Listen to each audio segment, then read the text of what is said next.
IB Nation, welcome back to the Irish Breakdown Podcast live here on a Thursday, which would typically be a game predictions and getting you guys ready for the upcoming fair on Saturday. But unfortunately, no Notre Dame game this weekend. We have to obviously wait for the bowl announcements and where Notre Dame will be heading, and all that preparation stuff will be short term. But luckily, Brian, we didn't have to stretch our minds too much for what would the topic be today, right? Because what is everyone's attention right now, and for good reason, for most of it, transfer portal and all the talk associated with it. Obviously, we've seen several Notre Dame players already enter the transfer portal from this roster, and there's a lot of rumors, obviously, that are out there about other players going, and a lot of pure BS out there. Yes. So I'm just going to say it now, Ryan. You guys can just run and jump on every Twitter rumor you can believe.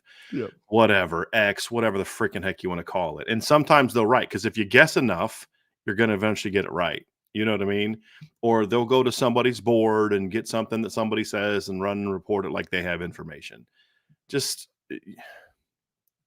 I can't tell you all what to do, but just, I would encourage, it's just not advised.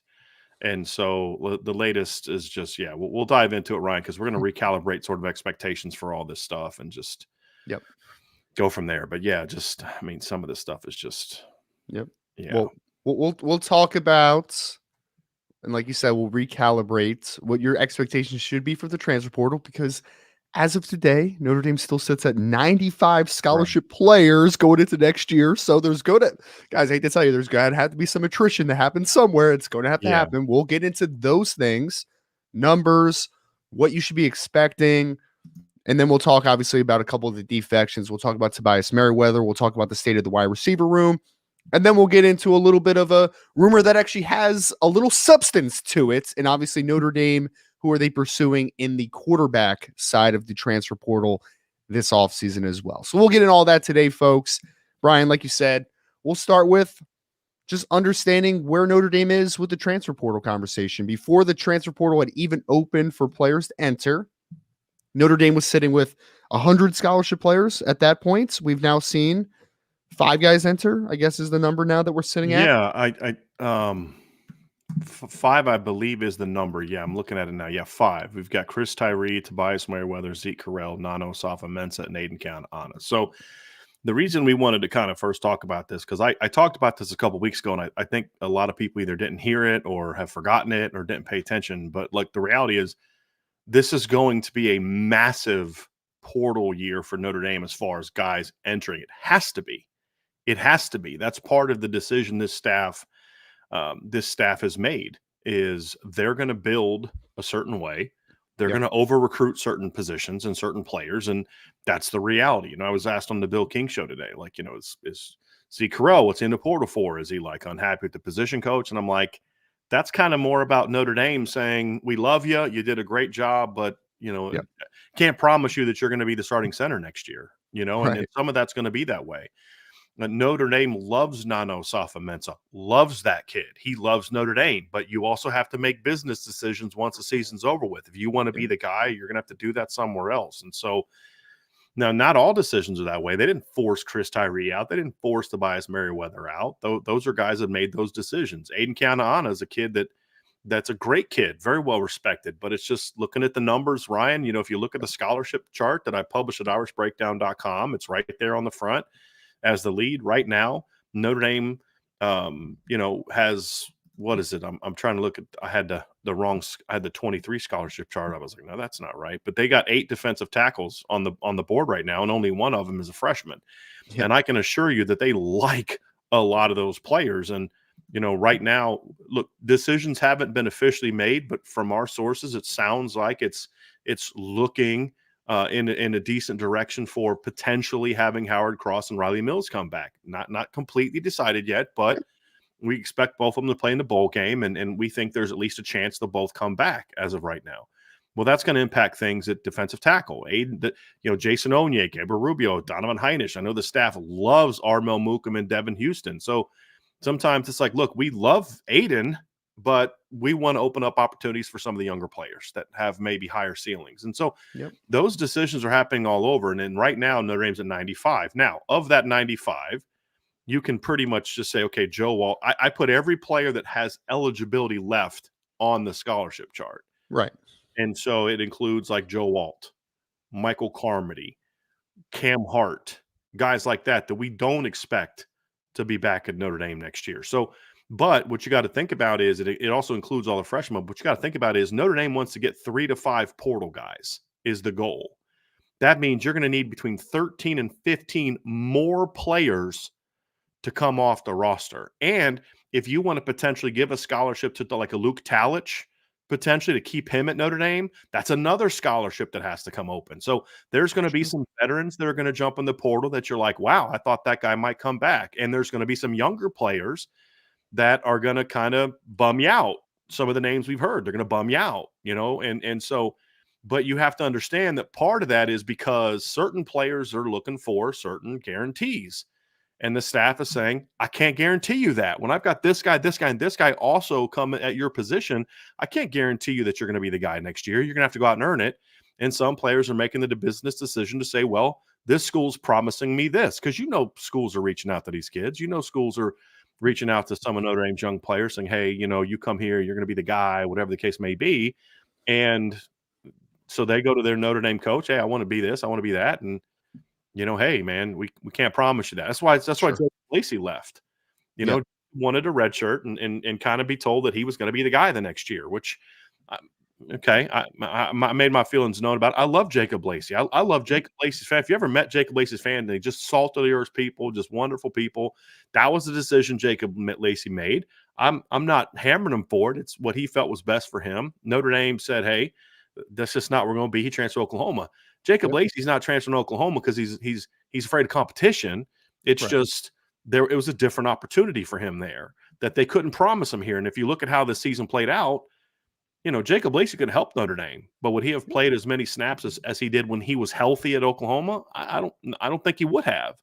No. So, those things are going to happen. That's just part of it right now is there are going to be guys that are going to leave because they're not happy. Some guys are going to leave because it's just needed. Some guys, there's all types of reasons guys are going to leave, but the reality is some of these guys, Notre Dame is not going to fight to keep. Some of them they will. Notre Dame, I'll tell you for a fact, Notre Dame fought to keep Chris Tyree and Tobias Merryweather. But the decisions have kind of, the bridges have kind of already been burned with Tobias, which we'll get into a little bit. But that's just going to happen. There's going to be guys that make NFL decisions that surprise us. Some of them is to come back. And then there's going to be guys to leave. So this is going to be a busy offseason. The whole point of this, guys, is we're just trying to get you to say, take a deep breath. Yep. Don't overreact to every kid that jumps in the portal because it's like, it's just, some of it needs to happen. It was going to happen at some point.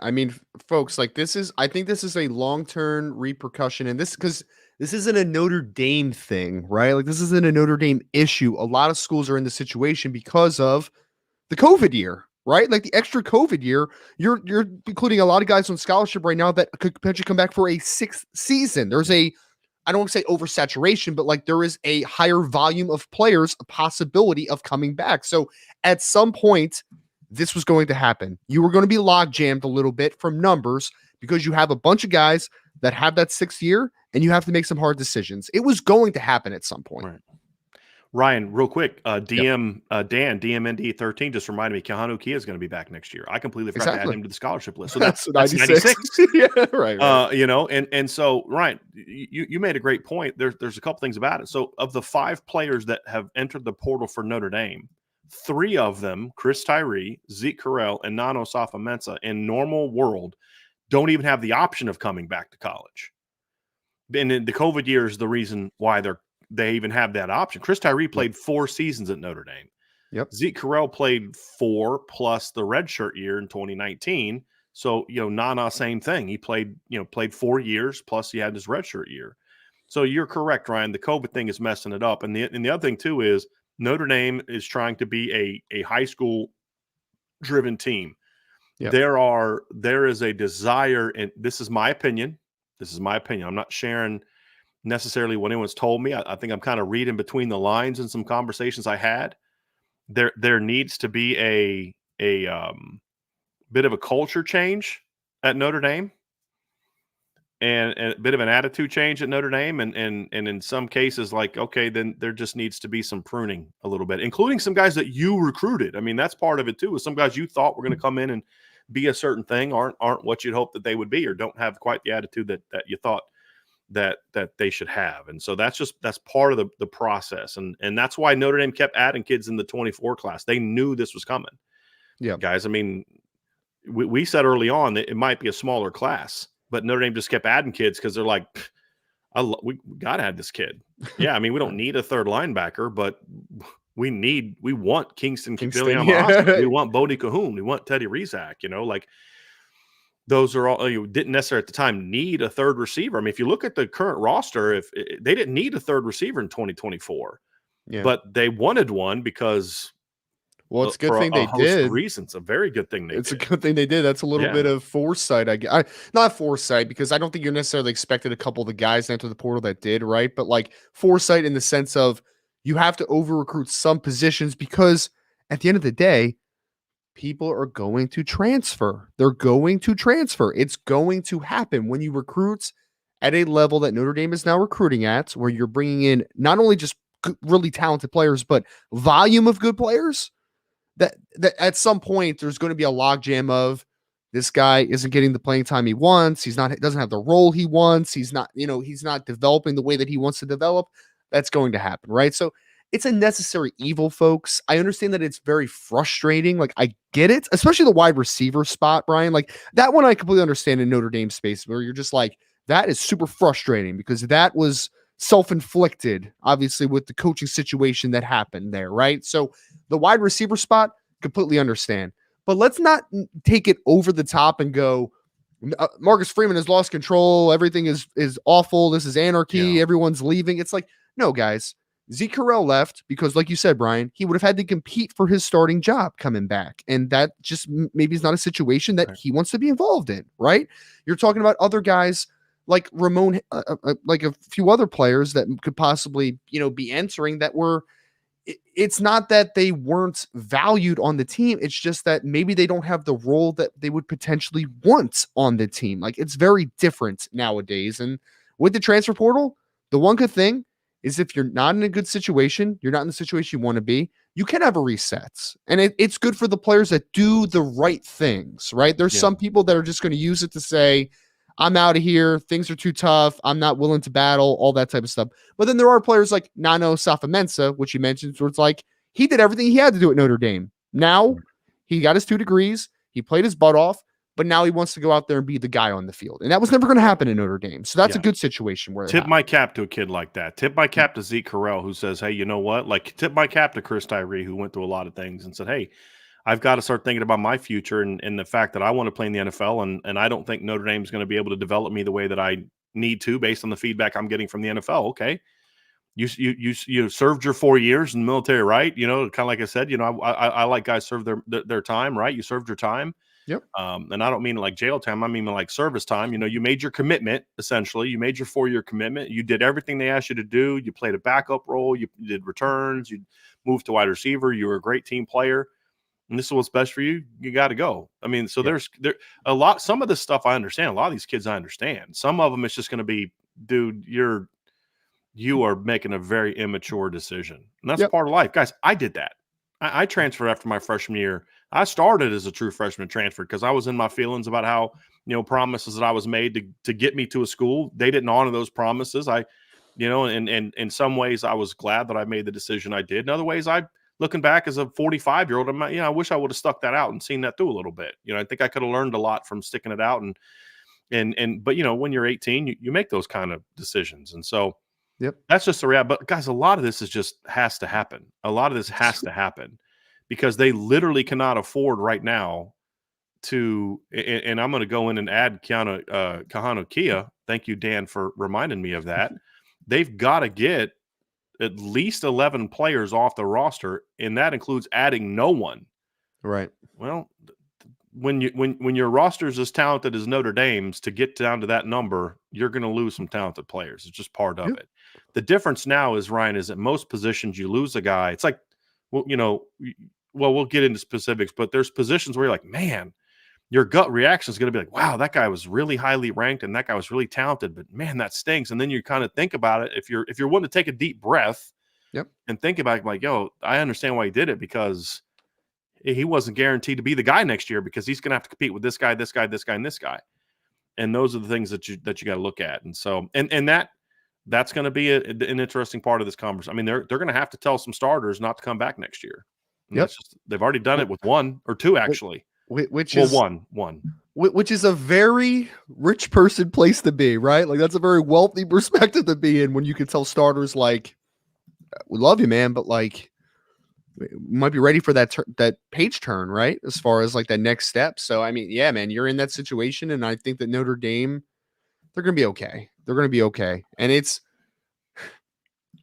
the sky is not falling, folks. I understand that in Notre Dame world, where all you're paying attention to is Notre Dame, you're like, Right. oh, why are these guys leaving? It's like, they have to. And Right. if you were a fan of any other school, you would also be saying the Right. same exact thing right now. Whether you were a Georgia fan, or whether you were a Texas A&M fan, or whether you were a MAC team fan, you're like, oh man, guys are leaving, because they have to. It's going to happen. We are in the transfer portal COVID year situation right now, where numbers are a little bit at a higher volume, and it was going to happen eventually. I almost feel like this season is almost a regulation of sorts, right? Like, you had to regulate your roster a little bit, at least the numbers. Because, Ryan, like, also, if Notre Dame wants to add players in the portal, you're talking about getting down to 85, getting 11 less off the roster. Right. They would even need to go lower if they do want to bring in players from the outside and bring it into the program, which is another situation that you're going to be in. Right. Now, not every kid that leaves is something that we'll be happy about. I mean, I'm not going to sit here and try to tell you we're going to spin every single kid that leaves into a, yay, this is great for Notre Dame. It's going to be some bummers. But that's why you keep recruiting, Ryan. I mean, because you have to recruit knowing this is the reality of the world. I don't like it. I think it sucks. I don't think it's good for young people to just kind of have this. If it's not going your way, just leave. I don't like that. Well, they've always been able to leave. But there's no consequences. There's no roadblocks. It's easier to leave now. It's a lot easier to leave. Yeah. Where before it's like, I got to really think through this decision, right? And because I got to sit out a year, and a lot can happen in that year, and so it at least put some kind of, it limited the number of emotional transfers that happen. Now they happen nonstop, and it was something like almost. Correct me if I'm wrong, right? Wasn't almost like 50% of the kids that jumped in the portal last year didn't find homes? Oh yeah. It happened. It's happened the last like 2 or 3 cycles. Because I mean, like, there was a point where, when it first happened, there was a point where there were like 3,000 kids in the transfer portal, and it's just like, guys, you're not all going to get scholarships. You know the saying, grass isn't always greener on the other side. Like, that's right. That's a situation that you're going to be in potentially. So yeah, man. Right. I mean, I would say because I don't judge for transfers, because I'm not in their situation, and they know what's going on in their life. Everyone is different, right? Yes, but make sure, and this is more talking to players out there, not even Notre Dame centric, just like in general.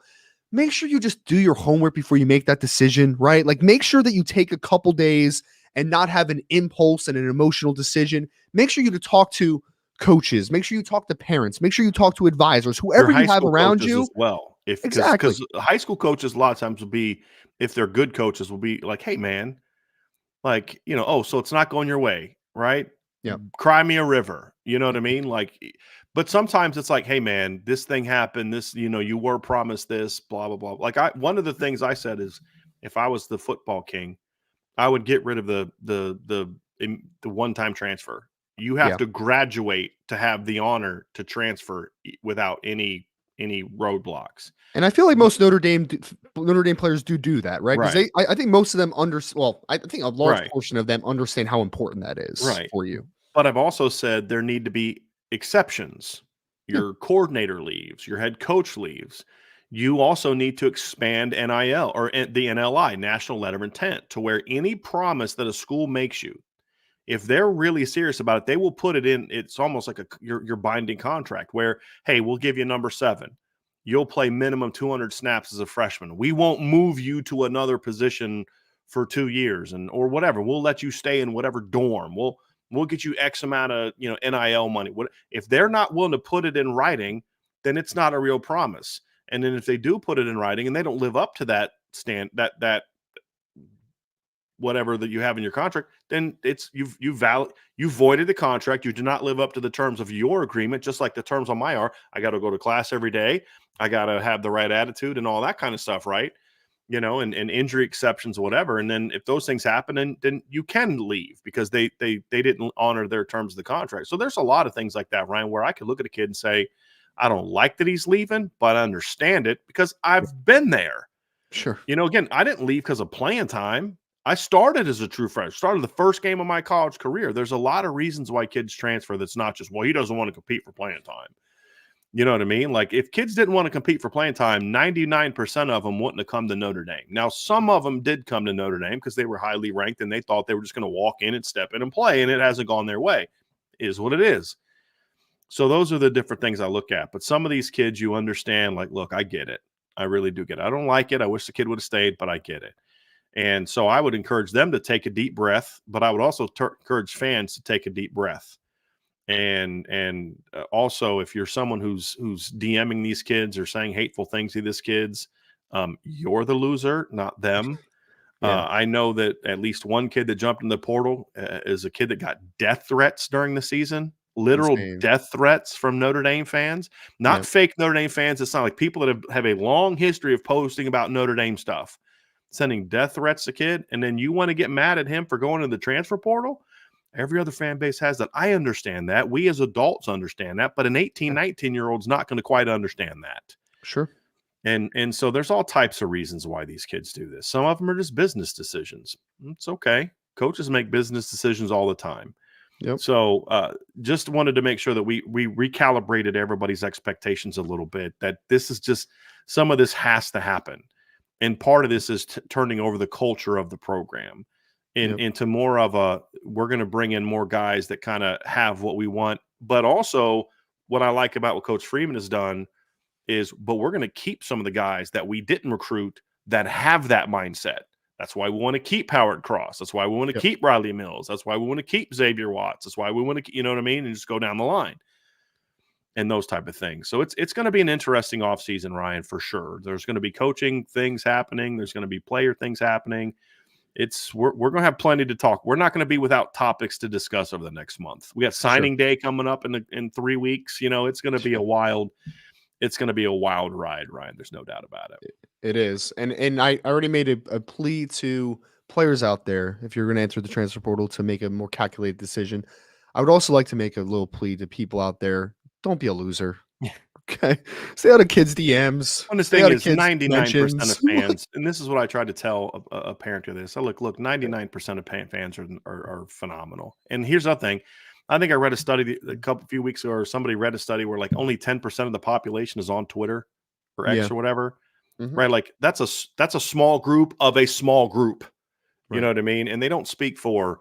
It's like when people wrote ignorant racist letters to Tony Rice back in the 80s. You remember that that didn't represent the vast majority of Notre Dame fans. That's some moron who's that way. Vast majority of fans are just like, they love them. Hey man, we understand. You got to do what you got to do. We love you. Yep. But it is what it is. But it's going to be action-packed, Ryan. And, of course, Notre Dame has had a player jump in the portal. I actually would not be surprised if one or two more jump in during our show, so we're paying attention to that. I've got several stories written about guys that we know are going to jump into the portal, but we're going to actually let them break their portal news because that's what we believe is the right thing to do. This is their story, not ours. Yep. To break, just like with commitments. But it's gonna be an interesting ride. But one guy we do know, Ryan, that jumped in the portal that we have not discussed on the show at length is Tobias Merryweather jumped in the portal. This was something that you and I expected pre-Chancey Stuckey getting fired. There was hope that Notre Dame could convince him to stay after the decision was made. Right. At the end of the day, and we won't spend a lot of time on that part. We're going to talk about, what they're losing, what the position looks like moving forward, things like that. Sure. But the reality is I believe that just too much had kind of happened to where it's just like a fresh start was needed in that instance. And I can't say I'm bummed because everybody knows here I'm super high on Tobias Merryweather, but I also can't say that I necessarily blame him when we put some intel out on the board. We're not going to talk about it here. We're not going to talk about, the things behind that, that's more of a behind the scenes premium board thing. But Ryan, I've told you, I haven't even told you everything that I've been told, but I've told you a lot of it. And what I put on the board is what, maybe 10% of it. There's a lot to it, and it's with a lot of kids. Now, the good news is Notre Dame is attempting to, Marcus Freeman and Jared Parker are doing a good job so far of kind of selling things down a little bit. Couple players, couple veterans that we were concerned might jump in the portal, I've been told by sources are planning on coming back, which is good. And those things will help. So, and I've been given the okay to say this, and that's we expect Deion Colsey and Jane Thomas to be back for Notre Dame next year, which I don't know that especially with Deion, that would have been assumed a week ago. Sure. There's another player that a lot of people are speculating might leave that we are confident is going to stay now because of this decision being made. So that's why the decision needed to be made when it was. And I've heard people say, well, there's a narrative out there that's untrue. And I'm like, oh, okay, I mean, agree to disagree, but there's a reason this move happened. Right. And there's a lot more to it. And so, but the decision has been made, and it was just a little too late when it comes to the relationship with Tobias. And so he made the decision to leave. Yeah. It is what it is, but I want to stick now with this show, Ryan, and focus on the football part of it. Yeah. Well, and I mean, obviously we're talking about a position that we didn't necessarily see a couple of these players leaving, right? So immediately you're going to talk about what is the state of that room and where is it going to be now going into 2024. So obviously with losing Chris Tyree, with losing Tobias Merryweather, the immediate result is going to be, what are the numbers going to be like looking into next year, right? And I mean, the immediate replacement, right, Brian, for like supplementing those losses is obviously 2024 recruiting class that's going to be coming on campus, right? You talk about getting Cam Williams, you talk about getting Micah Gilbert, Logan Saldate. That will also obviously that will lessen the blow of, the numbers sake, but it's going to be an interesting wide receiver room because, getting Deion to come back, getting Jaden Thomas to come back, that's pretty big for Notre Dame. That's the veterans of the group, right? Yeah. Like, so you got some veterans. You have some guys that are going to be entering year 2, on the program. Guys like Jaden Greathouse, Enrico Flores, and Caleb Smith, and Braylon James. And then you have the incoming freshmen coming in, and Jordan Faison also in that second tier of wide receivers. So, actually, I think Notre Dame's going to be okay. If they because it comes down to the hire of the wide receiver coach for me. If they get a really good developer of talent, I still think Notre Dame's going to be okay with numbers, because I should have kept count while I was saying that, but numbers still are not going to be a major issue. Like, you would probably, because you're talking about maybe potentially, are you going to go to the portal, right? Are you going to make that move to try to get another number? But like, the numbers I think are going to end up being better than I thought they might be maybe this time last week. You know what I mean? Like, this time last week, I'm like, man, you were going to have to go to the portal, maybe for 2 guys potentially, if the numbers don't work out. But I think the numbers are going to be okay ultimately. It's not going to be as bad as I once thought it could be. So looking at just kind of from the standpoint of what was lost, Ryan, I'm not, as long as everybody stays, I'm not concerned about the numbers. And I don't even think you need to go to the portal necessarily. I mean, it's going to be a young group. But here's some realities of this particular situation when you look at Tobias Merryweather. Number one, you're losing a very talented player who I believe, and I know you believe, was just scratching the surface of what he could be. Even this season, which there's whatever you think caused it, whatever you think the reasons were, that whether you blame the player, blame the coach, blame them both, and honestly, there should be blame on both. But my policy has always been, I'm always going to blame the grown up, the guy getting paid 6 figures to coach people. He's the person I'm always going to look at first. You're the grown up in the room. It's your job to act like a grown up, and then it's your job as a player to kind of do what you're taught and take the lessons and act a certain way. And so, but the reality is, there's no way to look at a season and not say it wasn't a disappointment. Whatever the reason that you believe it was a disappointment, whether it was him not getting thrown the football, again, I could point you 12, 15 plays in the last 4 or 5 games alone where he's wide open. But regardless, whatever the reason, it was a disappointing season for Tobias. Sure. But there was always the opportunity or the thought process, that he could come back. and continue to develop. Because what he also showed as a player this year, Ryan, is he gives you something that you really just don't have a lot of on your roster. He gives you a very tall, long, vertically oriented player. And when you look at Tobias this year, there was only one player in the entire roster that averaged over 20 yards a catch. It was Tobias Merryweather. He averaged 20.3 yards per catch. When you look at his entire career, he averaged even higher because his only catch last year as a true freshman was for 41 yards. So you're talking about a kid that in really just playing one full season, when you consider the total, not even a full season when you look at his snaps, but just, one season plus about 4 or 5 games, 3 or 4 games where he was part of the rotation the year before. He has 325 yards on 15 catches for 3 touchdowns. That's a pretty good touchdown to catch rate. I mean, basically, if he would have 30 catches, he'd have 6 touchdowns. Looking at it like that. If he had 45 catches, which is not a lot of he'd have 9 touchdowns. Just to give you some context on his touchdown. And, against Pitt, if the ball doesn't get criminally underthrown, he's got another touchdown, right? Yeah. And so you do lose that. Whatever you feel about Tobias Merryweather, the reality is there were 2 guys that this season that showed any sort of ability to consistently run past the defense, and they're both gone.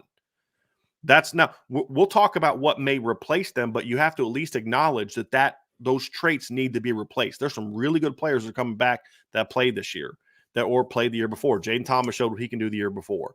We've seen flashes from Deion Colsey the last 2 years. Rico Flores played a bunch and made a lot of catches. Jaden Greathouse played a bunch. Jordan Faison showed a lot of potential this year, but none of them have had to consistently or have shown that they can consistently make the kind of down the field big plays that Chris Tyree and Tobias Merryweather made this year.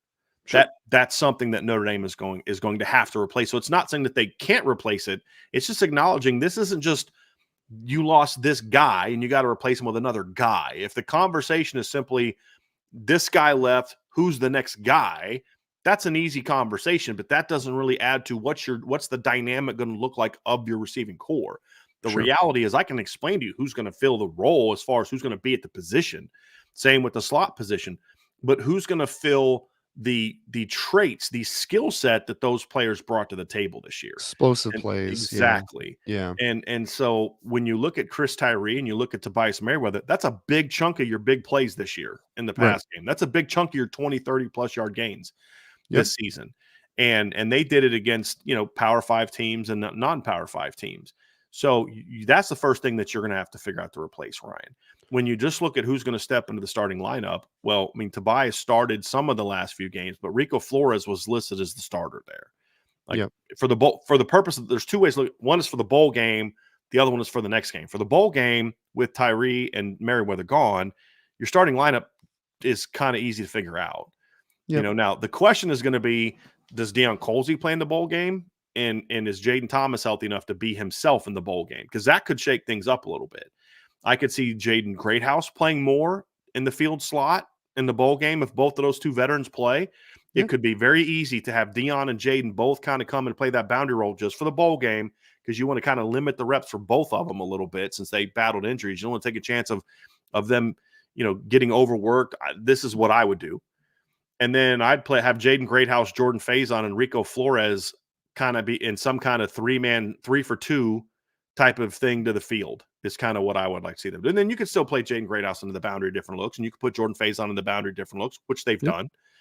And do more of the things that they've done in the past, Ryan, which is, really moving guys around to get the matchups you want. You hope that continues in the bowl game. And I don't think losing Tyree and Tobias takes that away as far as just from a pure matchup standpoint. But the guys on the roster have to prove that they can be the big play players, because I'll tell you right now, when Notre Dame lines up against whoever their bowl opponent is with the receiving core they have, they're not going to be as concerned about the deep ball as they would have been if Chris Tyree and Tobias Merryweather on the roster, because those are the only 2 guys that really proved with any level of consistency that they can stretch the field. Now, Jaden Greathouse had a 48-yard touchdown, but that was caught underneath the deep coverage, not over top of it. Right.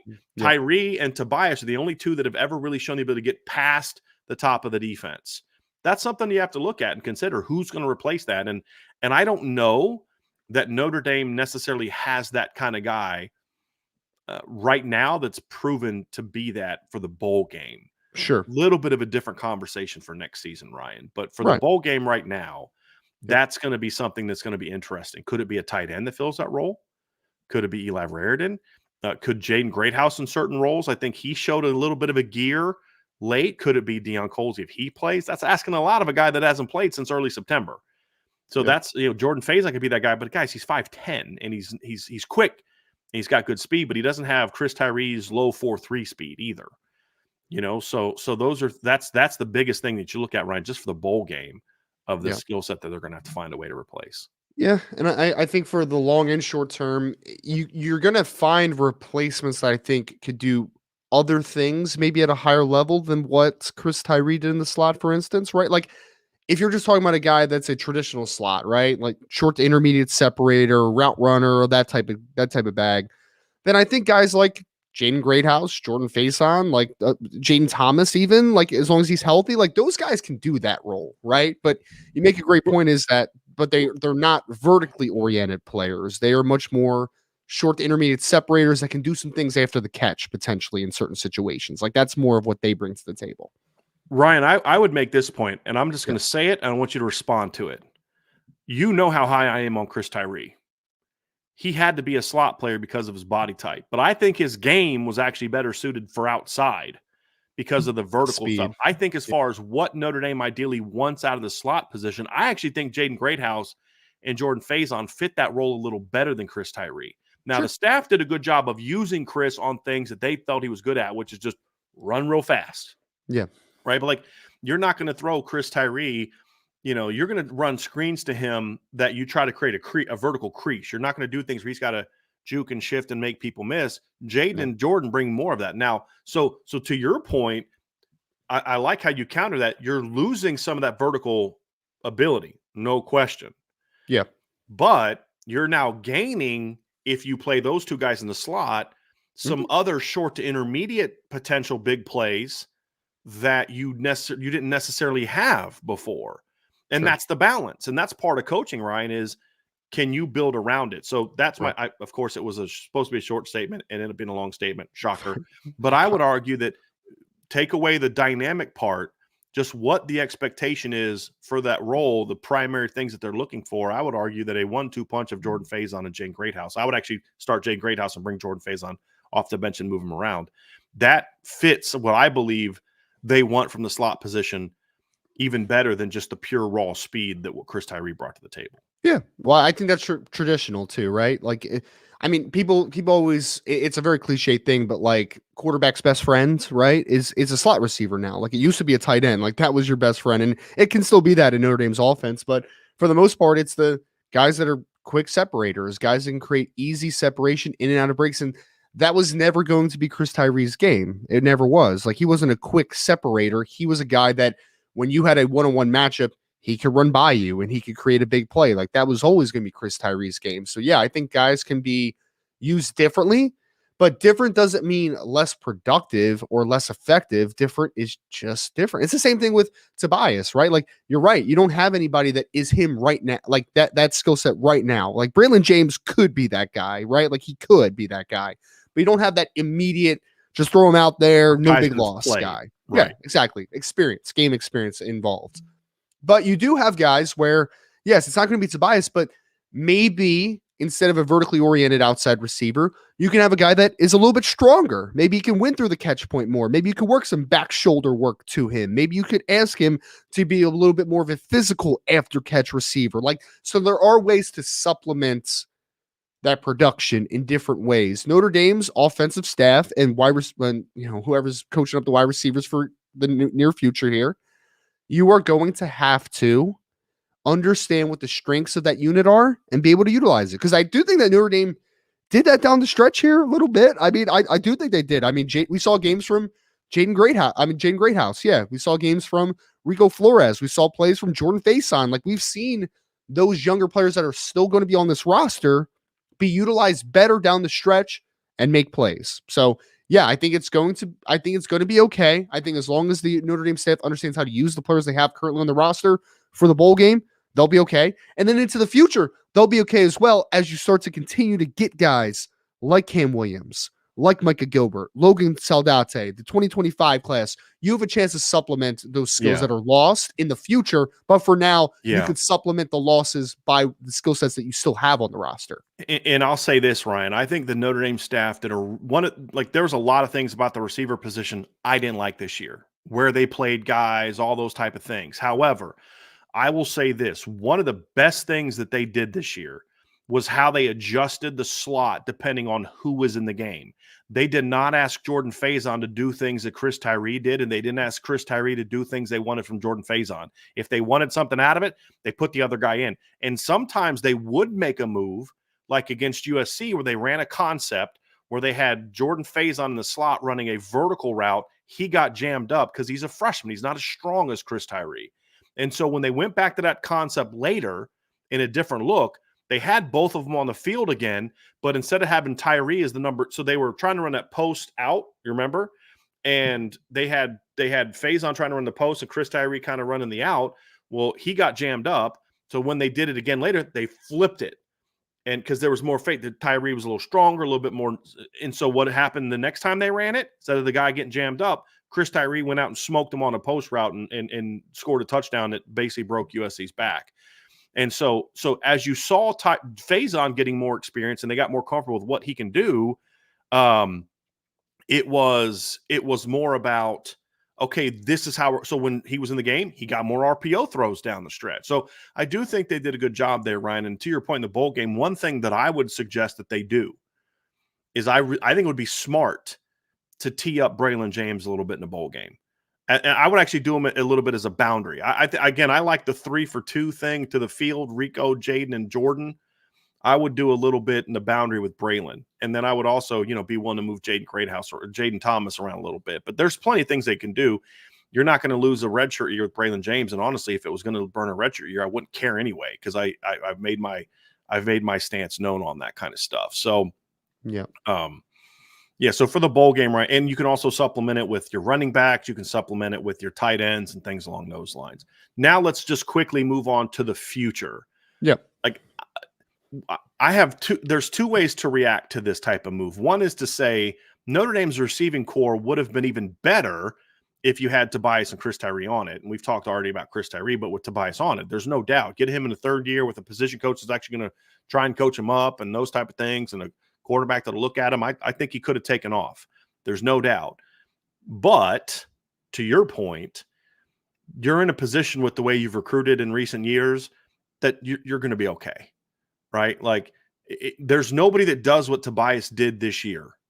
They have a chance to have some guys that can do that next year. And that's the point you were making up, Ryan, when you look, not making up, that you were making. Sorry. That's the point you were making earlier, and I'll let you kind of build into that as we do transition to the 24 and beyond. There are two players, one on the roster that we haven't played a whole lot, and then one that they're adding to the roster that, in my opinion, if you're looking for potential big play outside weapons next year, I would argue you had one this year. Next year, you should have two, in my opinion, in Braylon James and Cam Williams. Yeah, well, you mentioned Braylon, obviously, and for people that are joining the chat, I think someone had asked, and we kind of talked about this to begin. We fully anticipate Braylon James being back on this team in 2024, so that's kind of the latest with that. So we expect him to be a part of the Notre Dame program unless something changes. I just want to say one thing. All this stuff is things can always change, but as of 10 minutes before the show, while talking to somebody that would know, it was, no, he's not leaving. Now, again, things could change. They could tell him things. Hey, you're not in our future plans or something like that, which I don't anticipate them telling him, because everybody that I've talked to that is connected to it loves Braylon James, except for one guy who's not here anymore.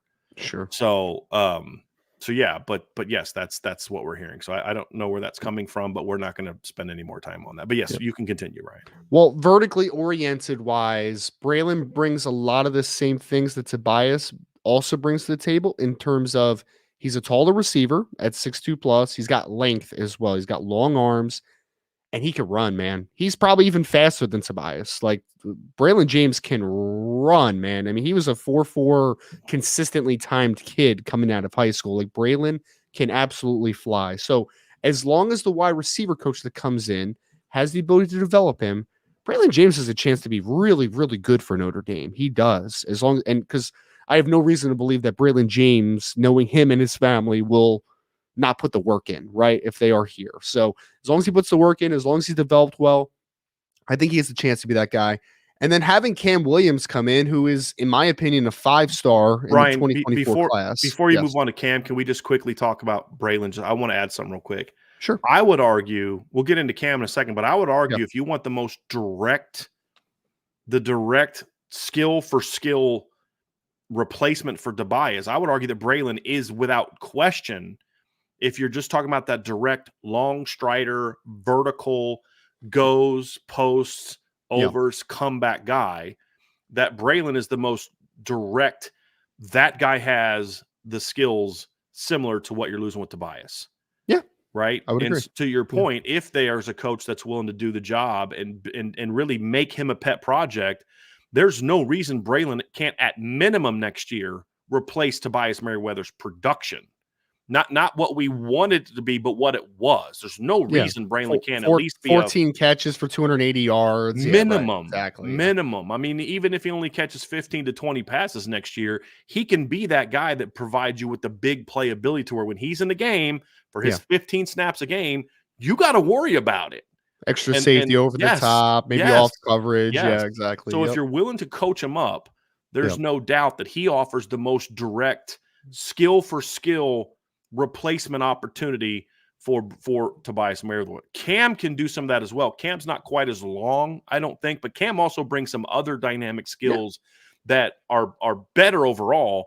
But just strictly looking at replacing Tobias with a similar Tobias type of talent, Braylon's not as long as Tobias, but I would also argue your point too. He's a more explosive player, where Tobias was a long strider. You know, that's why he did so many posts and goes. He was like a things. greyhound, man. It was just like he just chewed up grass. Yeah, and he needed to build that speed up a little bit, right? What made him sort of deceptively fast. Braylon is more of a step one explosive type of. That was always my favorite thing about Braylon. Off the line, he was incredibly explosive, which is the same with Cam Williams. Cam Williams is an instant accelerator off the line of scrimmage. He gets up to his top speed very quickly.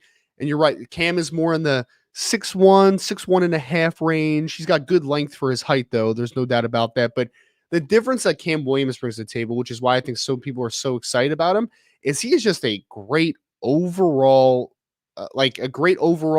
combination of good length, really good up straight line speed. He's also a 4.4 athlete, but that acceleration on top of it. You put all that stuff together, it's dynamic. And what you saw as a senior was Cam understood a little bit more of how to play the wide receiver position, right? Like how to attack blind spots, how to get on top of coverage, how to do those types of things down the field and to finish consistently. So there should be high expectations for Cam Williams. I don't want to put too much on him, but like people keep asking, what should the expectations be year one for Cam Williams? Is he going to be a guy that, you know, as soon as he steps in is going to be that guy for Notre Dame? And my expectation is he has the chance to be. He does, because I think that he's the most talented receiver that Notre Dame has gotten in the last few years, just from what he put on film as a senior, combined with the talent that he has, combined with the upside that he has.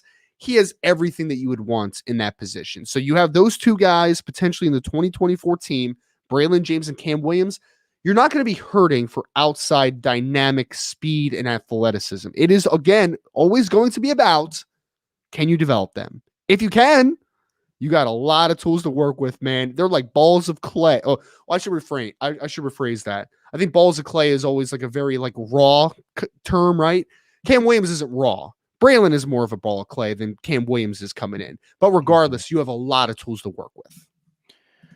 I think that's the interesting thing, too, that I like about this receiving core moving forward, Ryan, is there's a lot of different types of skill sets.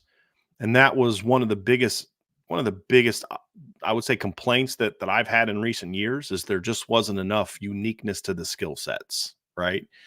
You'd have like one or the other. You'd have Miles Boykin, Chase Claypool, and Chris Fink. You know what I mean? It's like there was no correlation. Somebody also in the chat said that Braylon James can be what we thought Kevin Austin could be. I think it's a great body types are very similar. Yes, vertical speed. Similar. I think that's a really good comparison. Hopefully, Braylon catches the ball better than Kevin did and has a better attitude than Kevin did. But yes, that's there. But that's the unique thing about Cam Williams. And that's why Cam is going to rank higher than some of those other guys we looked at last year, because he combines some of the skills. Like he has some Jaden Greathouse to his game, but he also has some Braylon James explosiveness to his game. Right. You know what I mean? And then he also has a little bit of, some Jordan Faison to his game when he gets the ball in his hands. Like Cam is such a unique player because you could literally play Cam at all three positions. And I think it could dominate at all three positions if you're willing to tailor that position to his unique skill set. Meaning, I think Cam Williams can play the boundary, but you can't ask him to play the boundary the way that you used Miles Boykin to play the boundary. Sure. Right? It needs to be more of like a speed, an over, a cross, corners, goes, doing different things to kind of get him moving around, reduce the splits, do all types of different things. He could play that position as well. And of course he can play the slot, although the slot would probably be my number 3 of the three. I would say that would be the third I would put him at. I love him as an outside guy. Sure. But you'd be also foolish to not think of some opportunities where you could line him up and slot against certain looks and say, we can go do something with this guy. So when you move forward, a guy like him with Jaden Greathouse, with Jordan Faison, with Braylon James, Deion Colsey, and Jaden Greathouse. Now, all of a sudden, you're talking about the makings of a really dynamic receiving core next year. And we haven't even talked about Micah Gilbert yet, right? Who also is a guy that physically, he's probably the most physically ready to play guy that Notre Dame has landed in the last few years. Just that the size, the strength. Ryan, you and I have seen him. He looks like a college junior now. He does. He's a big kid. Yeah. I mean, and just mature in the face and all. I mean, he's a kid that I think can step in right now and play. Yeah. And it just when you talk about the replacement for Tobias, it's just a completely different skill set. He would bring something completely different to the table. Yeah. Well, him as a boundary receiver would be much more back shoulders route runner than it would be just pure vertical speed and ability to win down the field. Like Mike is a very different football player comparative to what you traditionally have even seen at the boundary at Notre Dame for the most part, right? Like they usually have had kind of size speed combinations. And I actually think Micah Gilbert took a big step forward as a senior as far as explosiveness and long speed. I think it was much better than it was as a junior, but it's still not necessarily his game. His game is predicated on he understands how to play wide receiver position, and he is stupid competitive and physical. Like he can win those contested catches. So yeah, he brings that dynamic. It's just going to look a lot different than what Tobias would per se. Ryan, I'm going to say it now. If Micah Gilbert is in your rotation and you're not throwing some back shoulders, you are no longer qualified to be a receivers coach or offensive coordinator at this level. Just not. Yeah. Where this year I didn't like that they didn't do more back. So they should have done more back shoulders this year. But you also look at it like once Deion Colsey got hurt, I mean, Tobias isn't really a back shoulder guy like that. You know what I mean? Like, because he's just not strong enough yet. No. We saw it in fall camp. Micah Gilbert is strong enough to win some of those battles day one. Now he'll get stronger and all that. So that's what I love about the freshman. That's what I love about the current freshman class. Yep. But it's also what I love about next year's freshman class because there's a lot of different types of skill sets. And, of course, there's going to be KK Smith, who's going to be thrown into the mix, a guy that I like a lot, and a guy that brings some slot Z. Slot is the F, the Z is the outside guy in the current terminology from what I understand. But, he brings some of that stuff to the table, and I really like the potential of adding him to it as well. So, again, to me – when you have these conversations, we need to be able to say, when you're Notre Dame, you need to be in a position where you can look at a kid and say, boy, that's a bummer that you lost that kid. It's a bummer, in my opinion, you lost Tobias Merryweather. He's a very talented player. He could have helped you next year with a better coach. But then also be willing to say, but I do think they're going to be okay. I think they're going to be okay if they hire a receivers coach, because this is the big key. As much as I love Cam Williams and Micah Gilbert and Braylon James as just natural talents, they do need development. They do need to be coached. They do need to have someone come in that can teach them the finer points of receiver play. Because when you watch this year, guys were just getting by on God-given ability or what they were already taught before they got to Notre Dame. There wasn't a lot of development this year, and that's partly why the position coach is no longer here, part of it. And so you're going to have to make sure you bring a guy in that's a teacher of the position who is going to be able to get the players to understand And you've heard me say this before, you have to have respect for your craft. And if if Braylon James called me and he's like, hey, what are some pointers that you can give me I said, you can give me one pointer and that's it. And then I got to go. You can give me one. I'd say respect your craft. That's my big thing. And you need a coach that's going to bring that out of them. And so I'm looking forward to seeing kind of what that guy's going to bring to the table, because as long as you can keep the majority of the guys that we expect to be back on the roster, there's really only one guy that I'd kind of be okay losing if he decided to leave. I'm not going to name him.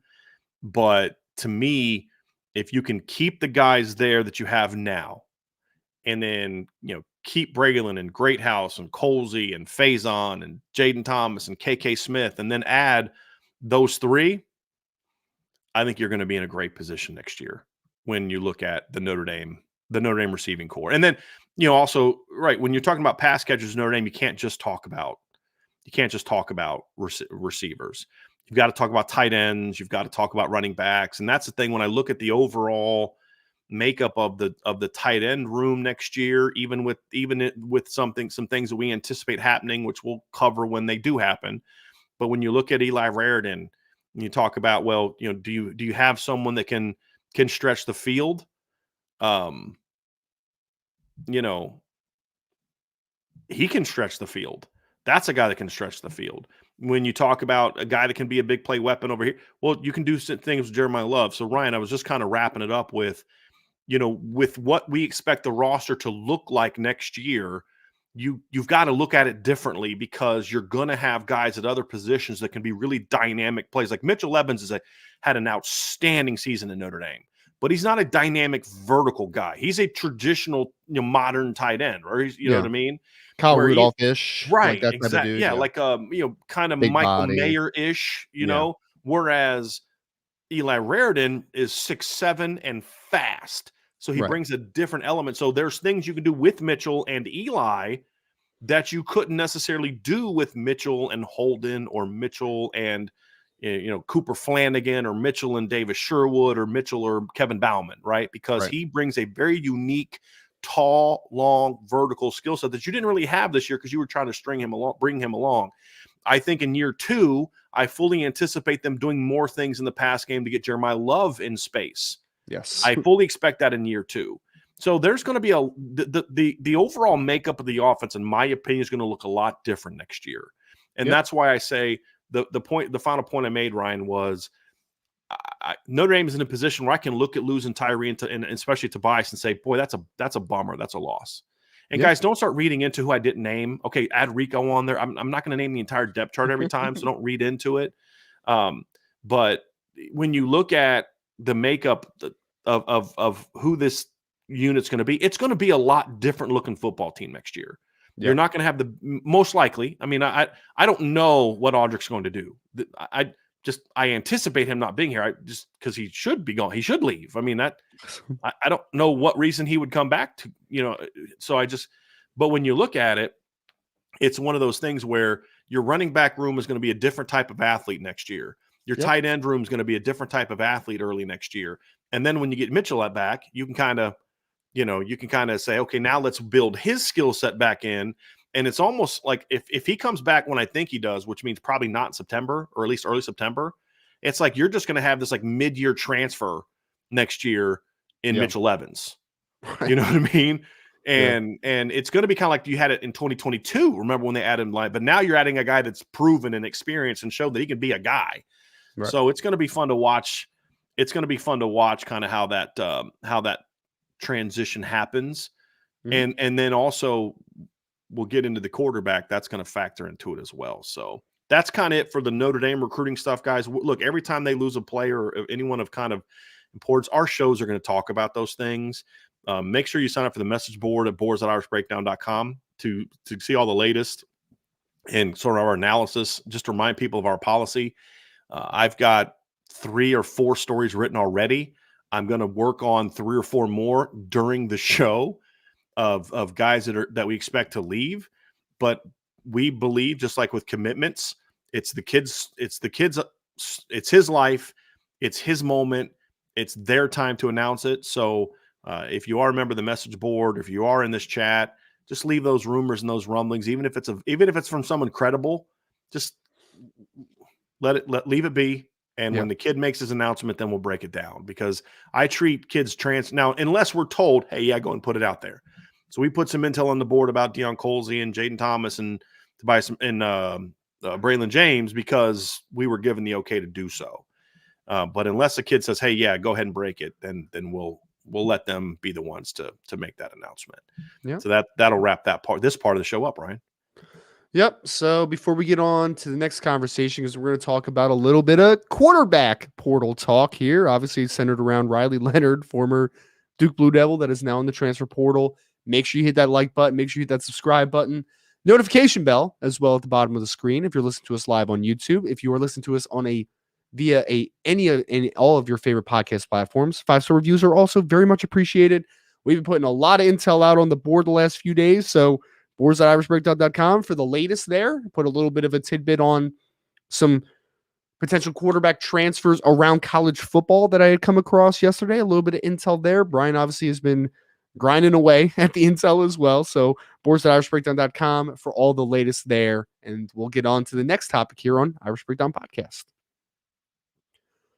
All right, Brian. So like we said, we don't want to talk about the speculation and the rumors and all that type of stuff until it actually is not a rumor anymore, and it's kind of been put out in the universe. And there's been a lot of chatter the last 24 hours about Riley Leonard, former Duke Blue Devil quarterback, who Notre Dame saw this year. And obviously Notre Dame got a victory over him 21-17 in a thrilling game down in Durham. And he entered the transfer portal yesterday. Now, this is a player that we had an idea that Notre Dame would have some interest in if he would enter the portal potentially.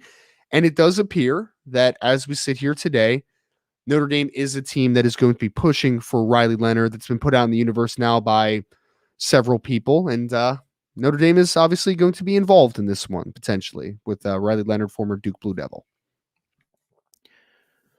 So, Ryan, let's first talk about why Notre Dame would look at Riley Leonard. And I want to look at it from two ways. Number one, I want to talk about the overall style fit, because Riley Leonard's a pretty different player than Sam Hartman. And I think the first thing is, for me, we've now seen Notre Dame, since Jared Parker was announced as OC, we've seen Notre Dame make, because correct me if I'm wrong, Ryan, you're my recruiting guy.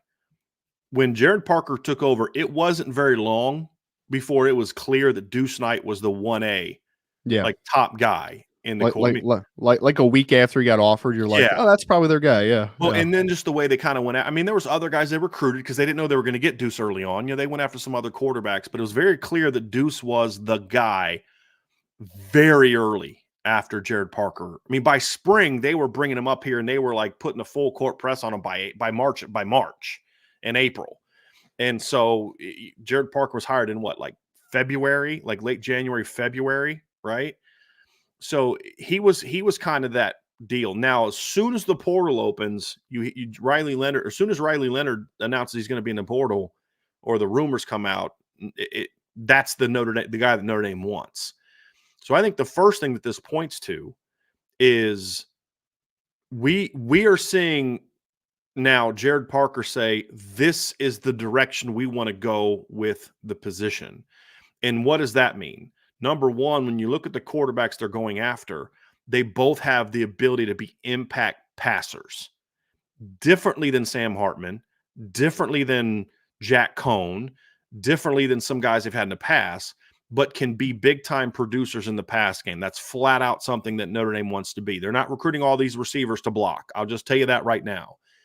They want quarterbacks that are a little bit more productive in the RPO game than I think they thought they had this past year. And there were also some receiver concerns about doing more RPOs and winning at the line and some things like that we can get into in another show. But they do want to be more RPO oriented. They do want to, we saw it late in the year, more move in the pocket, more boots, more sprint outs. They started doing those type of things. I said this somebody the other day, the last two games is that's what Jared Parker's offense was supposed to look like that I saw all year. from conversations I've had, what we saw in the spring and all that kind of stuff. Well, Deuce Knight to me, and I would argue CJ Carr fits into this mold as well, because he's a mobile guy that can use his legs. He's not a guy that's going to go run for 700 yards, I don't think, in college, Ryan, but he's a guy that can run for 300, score 5-6 touchdowns, but, move around and throw off platform, throw on the run, scramble around, make plays. If you overrun the pocket, he can take off and hurt you. We've seen him do that in like an 80-yard touchdown run as a junior. He was making people miss. So they are definitely looking for guys that can do more. And Kenny Minchie's Kenny's the least athlete of all of them, but Kenny's also a guy that can make plays off script. That's what they're looking for. Not just running when there's nobody there for 30 yards. It's more of, wow, he made something out of nothing. Kind of like what Riley Leonard did against Notre Dame with his legs, what he did against Clemson with his legs. A guy that can go out there and say, hey, when things break down, you've got to go do something with your arm and your legs. And that's clearly the transition that they're trying to make. That's the direction that Jared Parker wants to go, because Jared Parker's not the guy that went out and pursued Sam Hartman. Tommy Rees was. I'm not saying Jared Parker wouldn't have gone after Sam. I have no idea. I'm not saying Jared Parker didn't clearly believe Sam was the best guy for this football team. He absolutely did, of what he walked into. But now we're seeing, now that it's my offense, now that we're going to start transitioning into what I want to be, then you got to go get the players that fit that. And that's what Deuce Knight is. That's what CJ Carr is.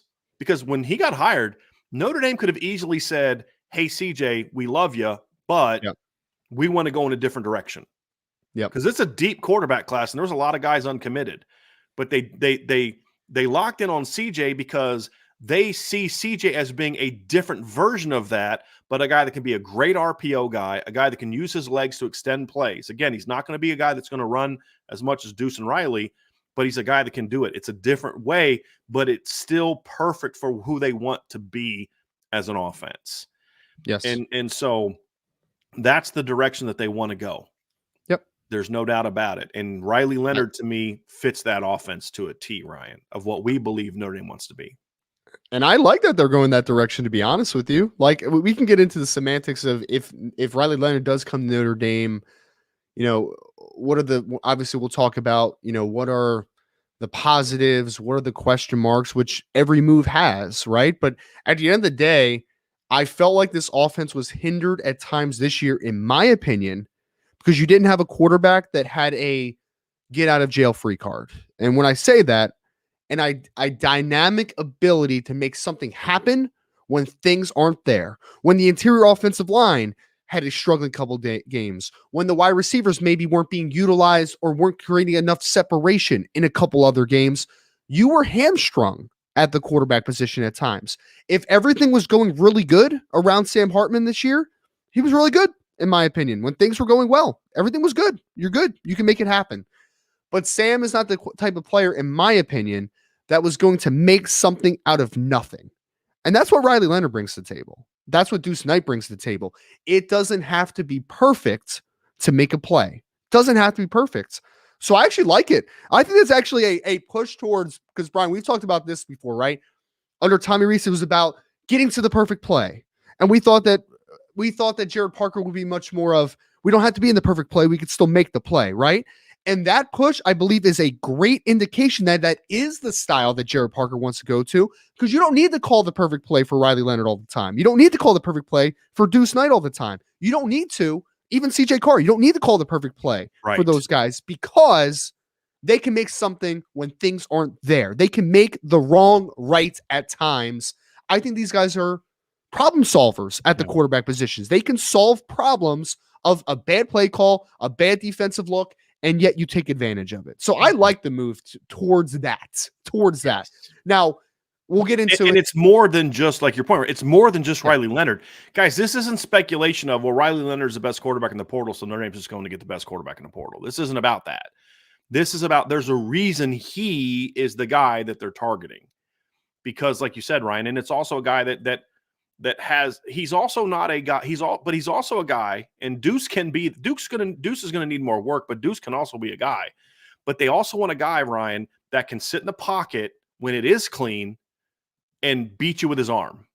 when the right play is called, can read it out, get the ball, make the right decision, get the ball out on time, make all the throws you need him to make. I think one of the most misguided announcements that or evaluations I've seen of Riley Leonard is he doesn't have great arm talent, and his arm's not very strong. And what I would say is not really, because he does not have Deuce Knight's arm power.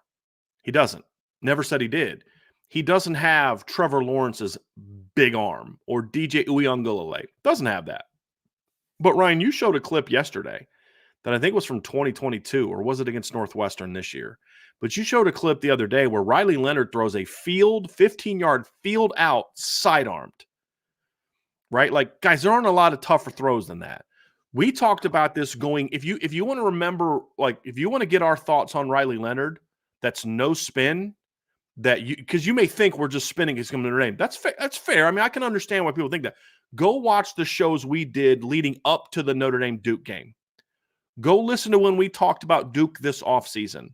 And you'll because we at the time I had no idea that Riley Leonard was going to be thinking about coming to Notre Dame. Or I thought going into the Notre Dame game, your thought process with Ryan is if he keeps playing like this, he's going to go pro. Yeah, it was going to be first round pick. I mean, that's what all the rumblings was. He was going to go pro. Yeah. And so we praised his ability to make plays with his arm, but we also talked about, look, guys, they just don't have stretch the field receivers. They have small, scat, kind of work the middle. He didn't run it. He didn't run it down the field, or didn't throw it down the field. I get that. That's a fair criticism. He has not thrown a ton of balls down the field. I've seen him do it. But that's more of a product of the system and the players around him than it is his skill set. I think he's got really good arm talent. Does he have a cannon for an arm? No. But there's a lot of neither did Joe Burrow. Yeah. Right. And so his thing is he can make all the throws I think you need him to make. That's the reality of it. And somebody in the chat mentioned this too, Ryan. The transition into what Jared Parker wants to run will be a lot smoother for Riley Leonard, technically, read-wise, all those type of things, than what Sam Hartman had to do coming to Notre Dame. Because that was one of my big concerns about Sam Hartman was he's got to make a complete technical transition into the Notre Dame offense. Riley Leonard doesn't. He's going to have to run different plays and make different reads. But as far as the technique, the drops, the reads, and all those type of things, you're going to have that. And for all those people that want more play action, you're a fool if you don't run a bunch of play action with Riley Leonard. I mean, you just are. And you're going to have a lot more three-way play action with with Riley Leonard as well, Ryan, where you're going to have things where like him reading, it's going to be reading, throwing, or running with him on play action. Then on top of the RPOs and type of thing. So good luck being a defense that's going to crash the backside like we saw how many times we see teams just blitz backside of Notre Dame's run game, just constantly. You can't do that with Riley Leonard. And here's another thing. You want to know another reason why? And this is not a shot on Sam Hartman. Do I think Riley Leonard could have had a similar passing game against Ohio State that Sam Hartman had, which is good but not great? Yeah, I could see that. But here's what I can promise you. If 6'4", 220+ pound Riley Leonard is your starting quarterback against Ohio State, you do not go 0-2 on 4th and 1. I can promise you that. You don't. And you know why the last drive goes better too? Because in that situation, you have a quarterback who's you're going to put the ball in his hands. Right. That's the difference. Yep. And so that you want to know why I think this team can be different? It's that. Now, can Riley Leonard get into, drop back, throw it 50 times, shootouts, 400 some yards? I don't know that that's necessarily what you want him to be. Maybe he can be that, Ryan. We saw him do that in the ACC last year, but doing that to Wake Forest or North Carolina is not the same as doing that to Georgia. Sure. I don't have those answers. Right. But you're not bringing him in here to do that. You're anticipating his ability to protect your run game with his ability to run and throw is going to bring you some dynamic things that you don't necessarily need from a guy that can drop back and throw the football all day. Yep. And that's the unique thing too. People have said, Ryan, he didn't do great against Notre Dame or Clemson, and they just look at his passing numbers. I'm like, but go look at the whole game. His legs completely changed the dynamic of the Clemson game. His legs completely changed the dynamic of the Notre Dame game. So even when his receivers were overmatched by two of the best secondaries in college football, Riley Leonard said, okay, I got to go make a play, and I'm going to go make one. Well, the Notre Dame game could have gotten out of hand pretty quickly against it because Notre Dame was up early and they were looking pretty good, and then you hit a little bit of especially into the third quarter where it was like Riley started making some plays, both with his arm, but more importantly with his legs. And I think that people are really going to hyper focus on the last couple games he plays, guys. The kid should not have been playing. Yeah. Like, he just shouldn't have been playing. It wasn't just a toe. It wasn't just an ankle. Like, he had a few things that were going on with him where he just should not have been playing. I give him credit because the kid's a warrior. A warrior. He wanted to be there for his team. Great. Awesome. All I'll say, because I've heard the Kenny throw thing, I'm like, guys, go watch what he did in 2022 as a thrower. He looked pretty dang good that season, right? Like, yes, he can throw. Yes, when he's healthy, he is a dynamic dual threat quarterback. The questions are going to be, what does he look like coming back from the injury? Which I completely understand. I get that standpoint. I do. 100%. All I'll say, though, is that I would hope if Notre Dame is making a strong push for him, that they're comfortable with where the injury is, right? I would hope that they are very comfortable because that's a part of this evaluation process. You are getting the medicals checked. You are asking all those questions of how rehab is going and how healthy are you and what the timetables are and all that great stuff, right? So if Notre Dame's making a push, that is a part of the conversation. That is a part of the conversation. And it has to be, and it is going to be. And if he's healthy, I'm very excited about the potential of bringing Riley Leonard to South Bend, even though, again, it's not a foregone conclusion. A team like Auburn, I reported this on the board. You should have read it earlier if you didn't at board.irishbreakdown.com. But Auburn is making a strong pitch at Riley Leonard, right? Notre Dame, I would say, though, is the clear front runner right now for Riley Leonard as of today. But ultimately, if you get a healthy Riley Leonard, you are adding a very talented quarterback to the board, or quarterback to the room, excuse me. And I'm in the business of adding really talented players to teams. That's my business, right? That's my business, and I'm happy with it. And if Kenny Minchie or Steve Angeli or CJ Carr are good enough to lead you to a national championship in 2024, then they'll beat them out. That's the reality of it. Now, here's the one fair criticism that I do think is out there. That is, with the turf toe, will he be able to be the athlete that he was before? And my answer is, in the middle of one season, no. With an off season to get healthy, I believe he will. There's a concern also that will those injuries and his desire to play in the NFL limit how much he wants to run. Potentially, he has to work through that. But I don't believe Notre Dame is going to ask him to run the amount of what Duke did. I don't believe Notre Dame is going to ask him to run where he's getting 699 yards and 13 touchdowns like he did in 2022. Would you say that's fair, Ryan? Like, I mean, I could see 300-400 yards in a red zone guy and a guy that you're using as a runner to keep teams honest as opposed to making him the bulk of the run game. And so what I mean by that is this. At Duke, in order to beat Clemson, Riley Leonard needed to do what he did running the football. And in that game, you know, he ran for 98 yards. You needed all 98 of them. Against Notre Dame, he carried the ball 18 times. 3-4 sacks. You know, he carried the ball 10 plus times. You needed him to do every single one of those. You needed him to be that kind of volume playmaker. When you got into a shootout with North Carolina last year, you needed him to get every 14 of his carries for 130 yards. Against BC, 13 carries for 96 yards. You know, bowl game win over UCF, 10 carries for 63 yards. You know, you needed him to be that guy, 10 carries for 54 yards against Kansas.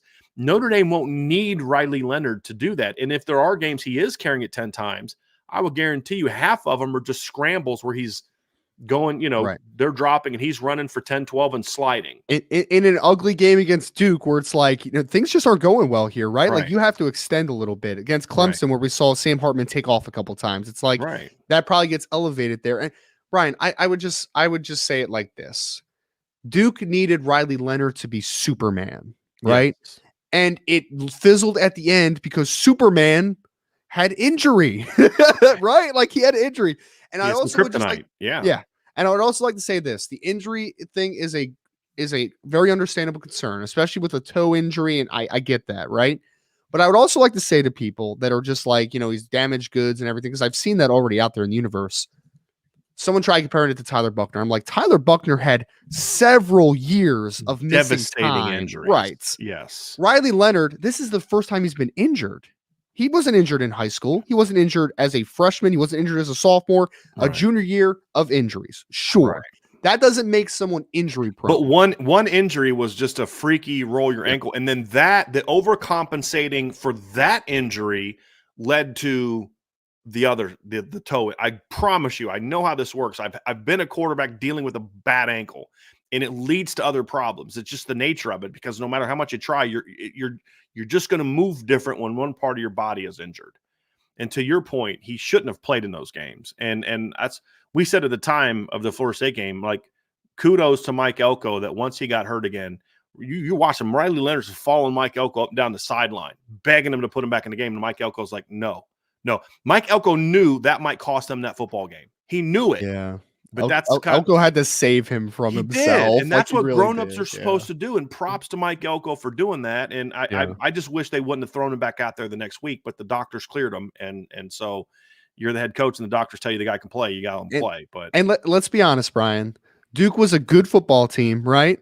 Dwayne Carter's a really good player. Jamion Franklin was a solid player. They had good corners. They had a good left tackle in Graham Barton. But without Riley Leonard, they are not sitting with the record that they had going into the Notre Dame game. Like, they don't beat Clemson without Riley Leonard. Like, that was just not going to happen. It just wasn't. So, yes, he had to be Superman for Clemson. He got hurt. He was his own worst enemy, kind of trying to fight through those injuries. And Mike Elko had to say, Riley, I love you, man. You're a warrior, but like, just go sit down. You've done your duty. You've done your duty, right? So yeah, man. He just needs a chill pill a little bit. So right. Yeah. So I do think it's important to kind of point to that when you have Jadarian Price and Jeremiah Love. Now, he had good backs at Duke, but they were kind of big backs that he had to be the Jordan Waters, guy. who's like 215 downhill. Right. Riley had to be the playmaker runner. Jordan Waters was more of a, he was a good runner. I mean, he was really good against Clemson as well, but he was more of a downhill inside zone.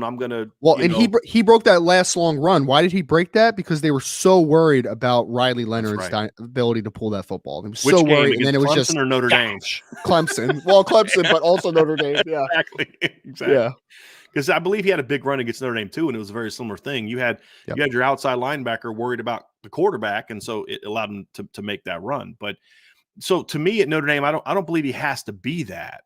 He can be more of a, I could see a lot of his yards coming more out of the pass game runs, and then you're using him more as a, like I said, keep teams honest. Like, we're going to run read zone, because some of the stuff that you can do with him too, Ryan, is you can have him keep it, get around the edge, run for 8-9 yards, and then step out to go down. And then but there's going to be time and a place where it's 4th and 1, night game against top 5 Ohio State, and you've got to put your shoulder down. And first of all, you're going to have the speed to get to the sticks faster.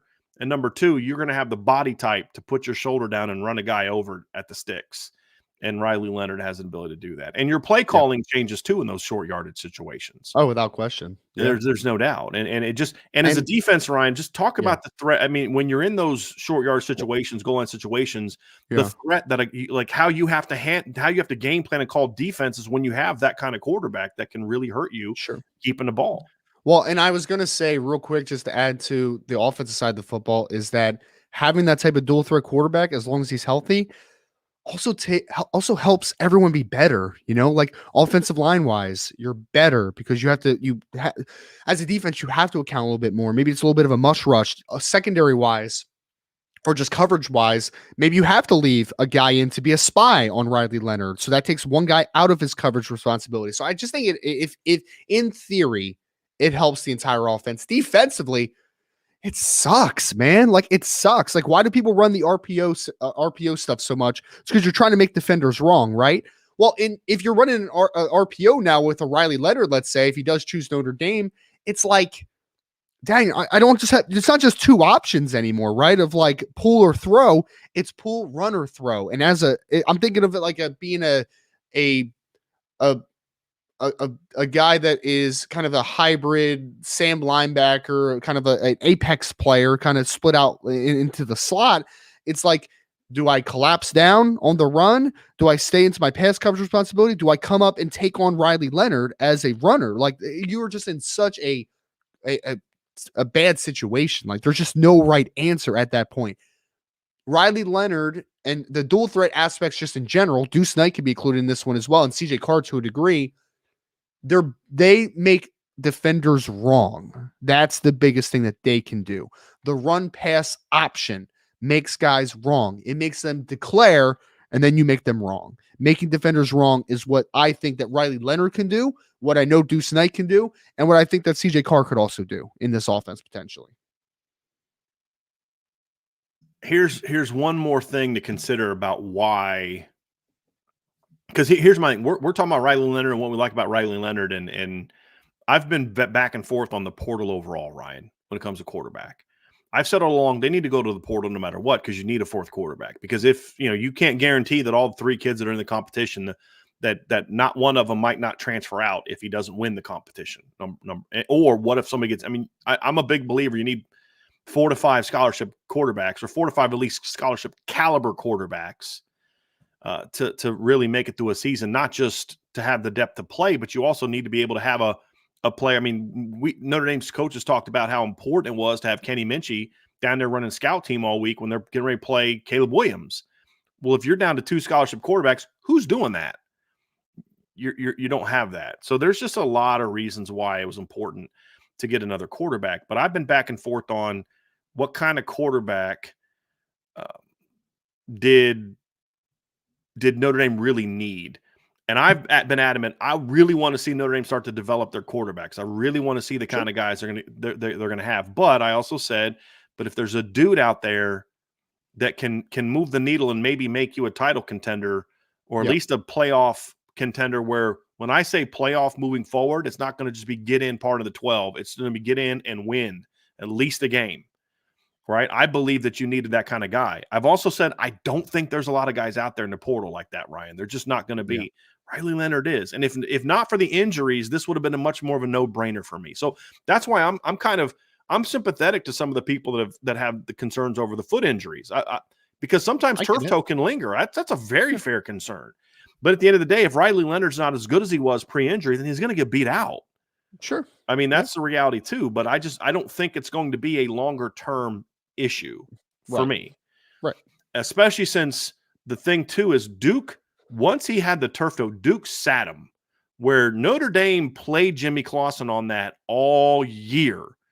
And it just got to the point where there was irreparable harm done to Jimmy physically, that he was just an unathletic guy, got even more unathletic, and he was just never going to be the same. That's just the reality of it. Duke made the smart decision to say, we can't play this kid anymore, because this is going to get worse and worse and worse, and it could create even greater problems. Which I respect Duke for. Very much so. Him for making that decision. Yeah, very much so. Like, sometimes athletes, especially younger ones, they think they're invincible, right? Like, you think that you can't be broken, and you need guys that are able to pull those reins back and say, like, nah, man, like, you need to understand limitations sometimes. And so I was happy that Duke did that. Brian, I've always, like, this has always kind of been my vantage point with the portal situation. I've always been for taking a quarterback, and I've always been for taking the best one possible, because I think we see one thing very similarly, in the sense of Notre Dame needs to develop their quarterback position much better. There's no doubt. CJ, Kenny Minchie are still the future of the Notre Dame program. And Deuce Knight, when he gets here, they're still the future of the Notre Dame program. But you're going into next season with a total of 27 passes on the roster. I have no idea. Most done by a guy that you're kind of hoping isn't your starter. Exactly. Yeah, I think 25 of those has been by 2 passes. Yes. Yeah, Kenny threw 2 passes against Tennessee State, right? This is the situation you're in. I think Kenny Minchie could be really good, but you have no idea if that's true. You have no idea. You think he can be, but you have no idea. CJ Carr, same thing. I think he could be really good, but I have no proof of that. I have zero. I do have proof, though, and if Notre Dame's able to get a Riley Leonard, for instance, that when healthy, he is a really good player. I have that proof. It's there. And it's not just the floor aspect of that conversation, because then people will say, like, okay, but, like, maybe CJ could be better, and that conversation's fine, right? Like, we can have that conversation.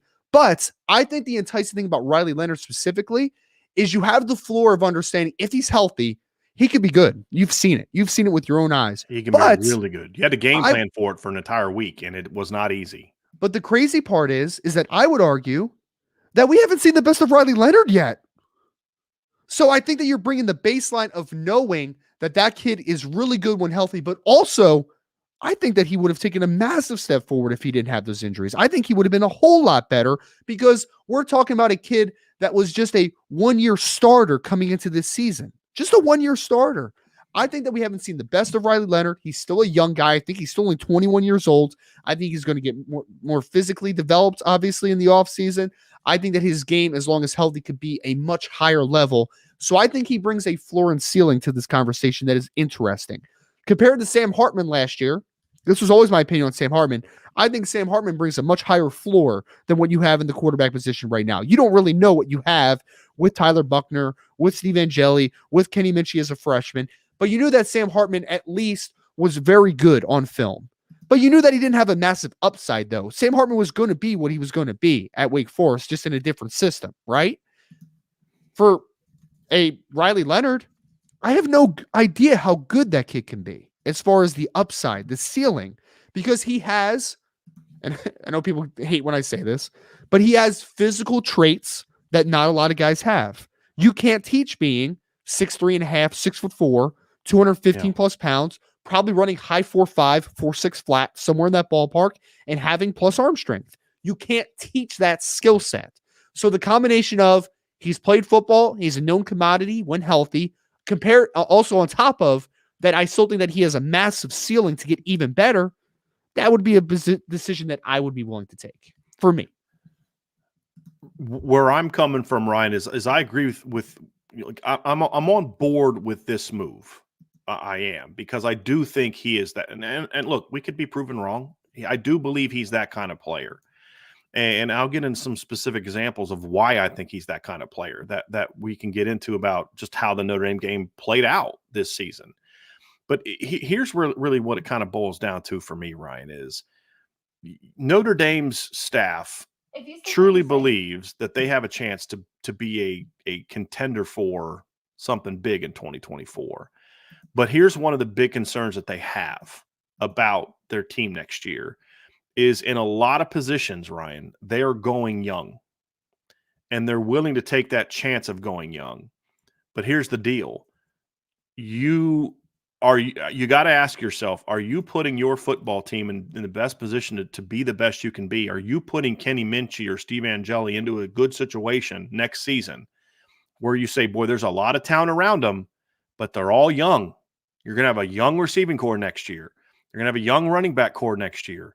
If Blake Fisher goes pro, you're going to have a very young offensive line next year, right?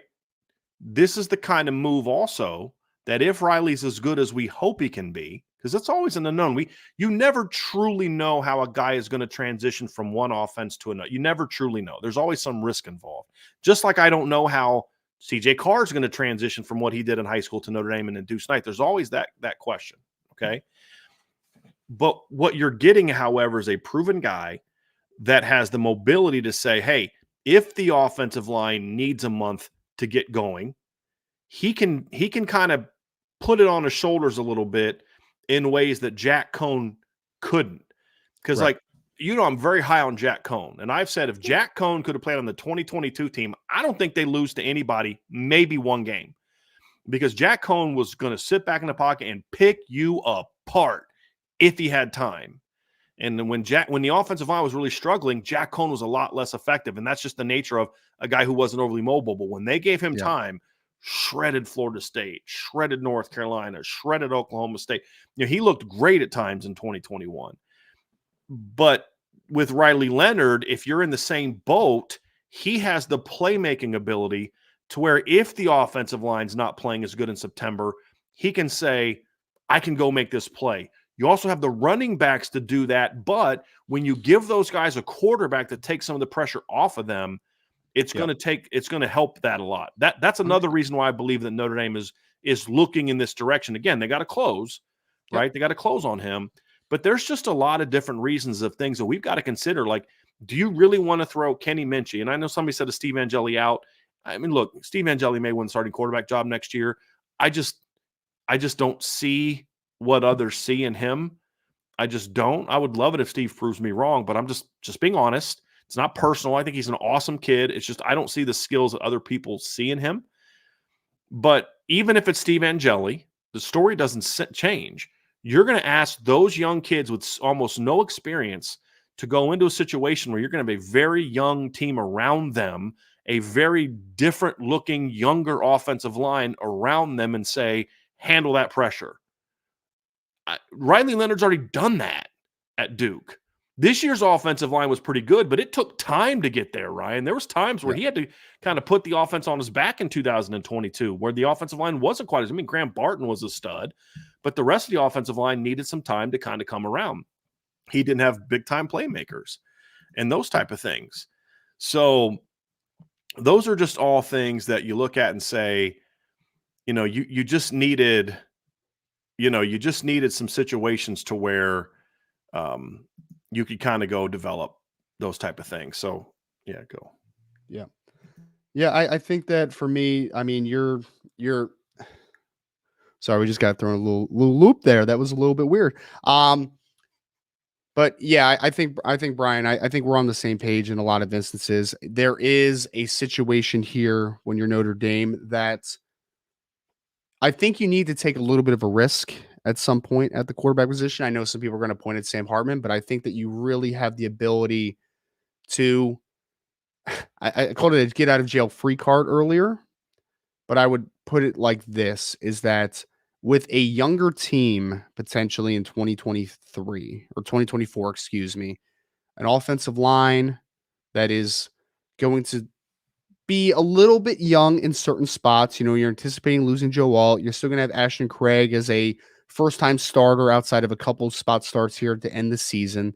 You're still in a situation where Notre Dame is going to be young in certain spots. You're going to have sophomore running backs. You're going to have sophomore wide receivers. You're going to have a freshman wide receivers.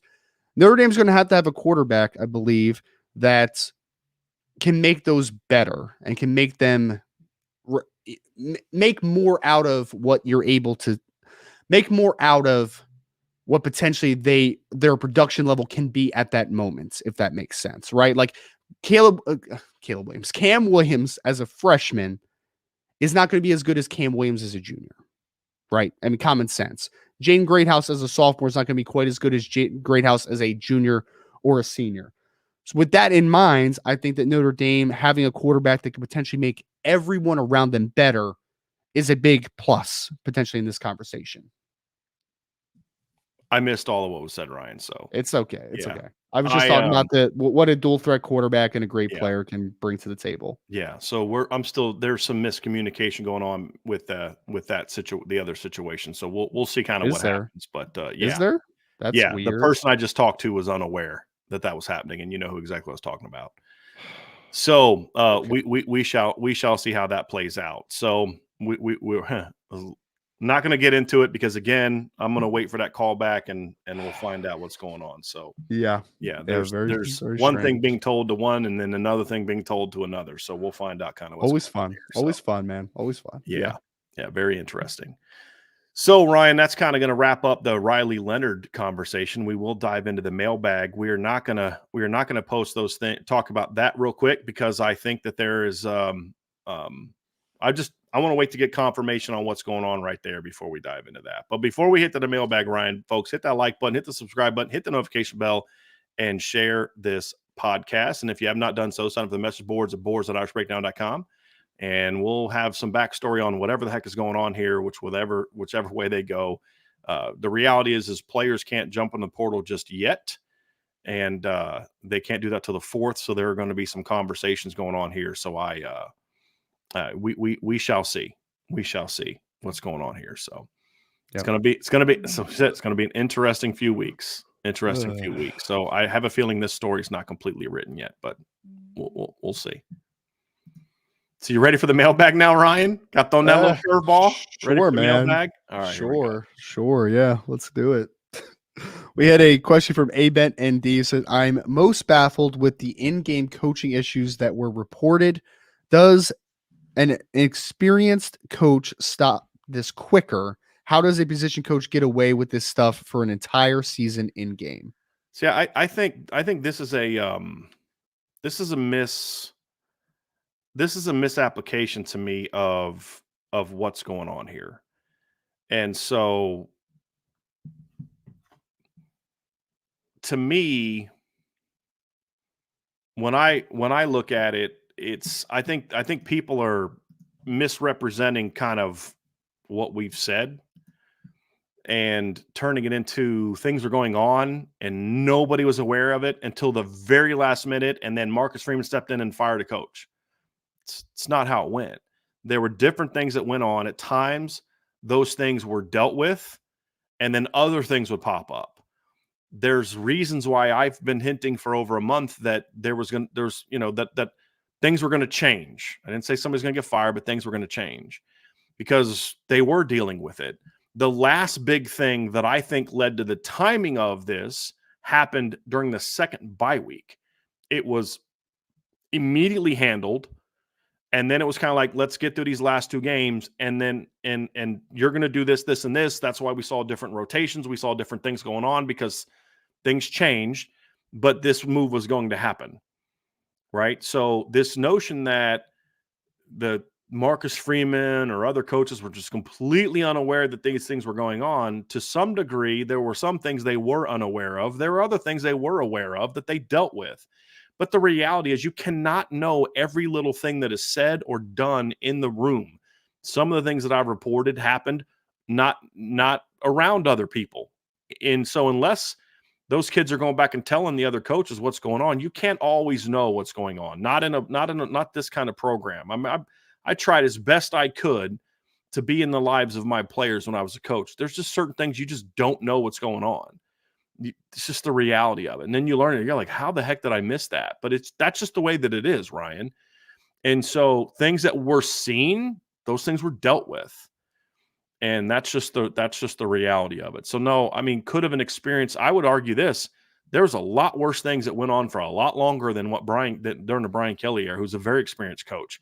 Brian Kelly didn't know for a whole year that his players had to go get gym memberships to work out because they couldn't go into the gym.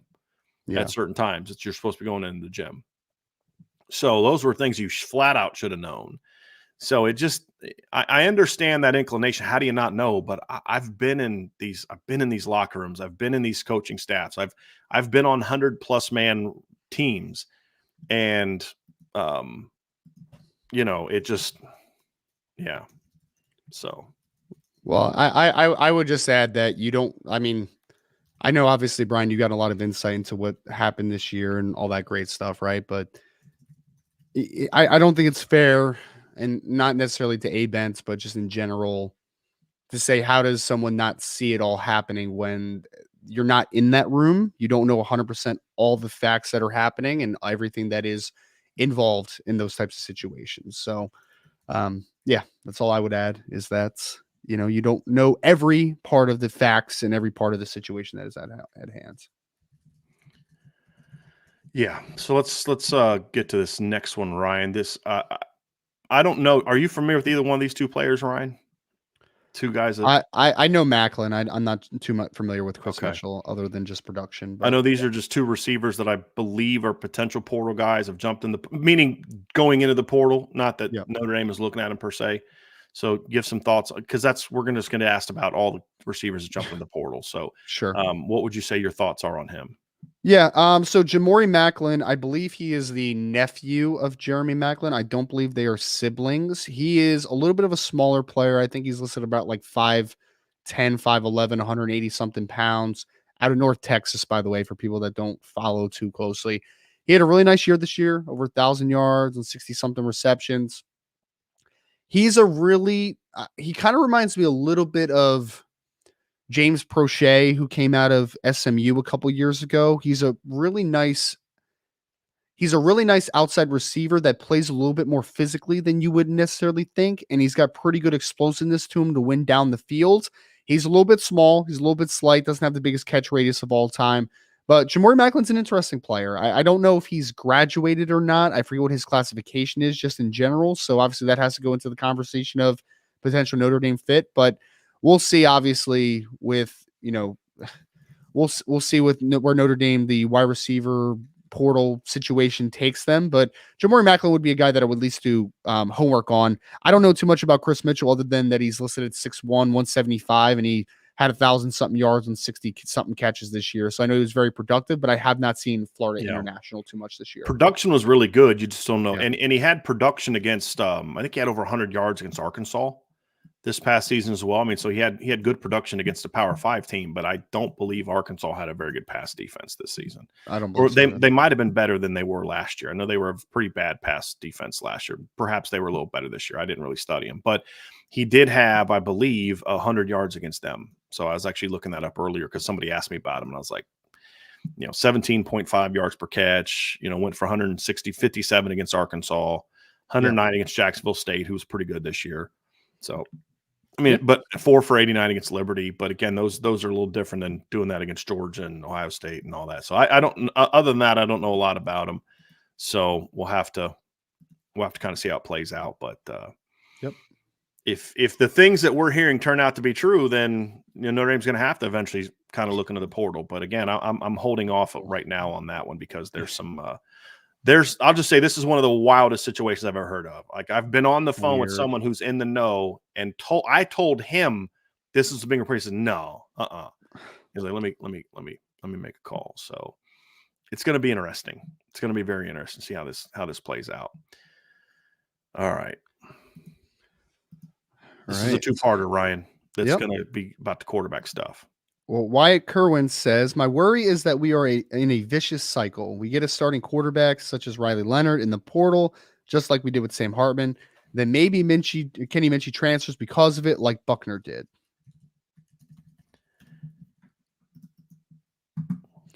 So after 2024, we will again have 2 young quarterbacks. So we go to the portal again and so on. I am for trusting your recruiting and developing the talent to end this cycle. Thoughts? I would say if Marcus Freeman was in year like 4 of recruiting and developing the roster, I would agree with you. I mean, the thing that I would say is, like, look, guys, Marcus Freeman has not, like, he has, I mean, they got Kenny Minchie, right? Yep. And then CJ Carr and Deuce Knight. So he's landed 3 quarterbacks, but right now, of the guys they recruited, only one of them's on campus, and he's a true freshman. You haven't had a lot of time to develop the quarterbacks on your roster, right? So, I understand where people are coming from. I have been very, Ryan, in our conversations, I've said it publicly and to you, I'm like, when does this cycle end? Because if your concern is lack of experience, they may be older, but the quarterbacks are going to have a similar lack of experience next year if Riley Leonard doesn't get hurt. If he in fact comes, I'm working with the hypothetical that he comes, right? Just for the sake of argument. Then you're going to say, well, now you're going to 2025 and you're going to have you're going to have another good team, a chance to win a title, but we're going to have to go to the portal again because our guys don't have experience. I'm sympathetic to that concern. I am. Yep. But I think you can't just look at the nature of the experience of the quarterback. You have to also consider, what is the coaching staff looking at from the standpoint of what's around him. And when you go into 2025, whoever steps in the starting lineup next year at running back is going to be back most likely. They're all going to most likely be back. Plus, you get Kedron and Aeneas will be a year older. A ton of your receivers are going to be coming back in 2025. You're going to have tight ends coming back. You're going to have a lot of the young players on defense are going to be coming back. You're going to lose some guys. You're going to have a lot of guys coming back. You project your 25 team to be a lot more experienced than your 2024 team. Right. And so you look at, like, what does that mean? We're more willing to go with a younger, talented quarterback that we've developed who lacks experience when he's surrounded by a bunch of veterans than we will putting him into to the lion's den, so to speak, when he's surrounded by more inexperience and youth. Yep. And I think that's the other dynamic looking at this, is just the nature of what the entire team is going to look like in 24 compared to what it's going to look like in 25, where in 24, you look at it and say, this is a situation where we're going to need more of a veteran presence there. 25, it may be a different story. Let's go with the talent. Let's develop the talent and roll with it there. So those things have to be factored into. You just can't look at it only in the very narrow scope of the quarterback room. But I also understand that tendency, because that's sort of my natural inclination, Ryan, is eventually you're going to have to play an inexperienced quarterback. Eventually you're going to have to do that. And you can convince yourself every single year to go to the next portal quarterback. I get it. Mm-hmm. But I just think that not every circumstance is the same. Sure. And I'm going to be more understandable of it this year than I will next year. I don't even want to do next year, Ryan, because eventually at some point in time, the cycle has to be broken with your guys. So barring injury, I don't want to go with the portal quarterback in 25. I'm not going to be open to it at all. Yeah. At all. Sure. Develop your guys. This year, it's develop your guys unless a dude comes available. So the circumstances are always going to be different when you have this conversation. Yeah, well, I mean, it 100% is. I would say that I'm always in favor of adding good football players to the position, but ultimately, there is a point where I'm hopeful that there's like a foregone conclusion that Kenny Minchey and CJ Carr are the best option that is out there, right? I mean, I think we need to live in a reality where you need to ask yourself, is Riley Leonard the best option, or is X, Y, and Z the best option potentially for 2024? And if the answer is Riley Leonard, then you take Riley Leonard. But if the answer is like, no, like CJ Carr is the best option, or Kenny Minchey's the best option, then that's the track record that you go. So I'm always open to the possibilities and the opportunities. And if it's a young player being the best possible player for the position and for the job that year, then I'm willing to roll with them. Like if Notre Dame would have said, you know what, Kenny is a dude, he's better than Riley Leonard, if that's what they believe, and we're just going to bring in some guy and that's going to be it, then I would be okay with that as well. I would be completely okay with that, because that tells me that they believe that he is the guy and he's better than the options that are out there. But clearly there is at least a thought of there might be an option out there that might be the best for this team rolling into 2024. So that's, yeah. I understand where a lot of you are coming from, because you see the talent that Kenny and CJ has, and I do too. And again, I sympathize with it. It just, you always have to be open to, is this dynamic? What is the dynamic of this particular team and the quarterbacks that are out there?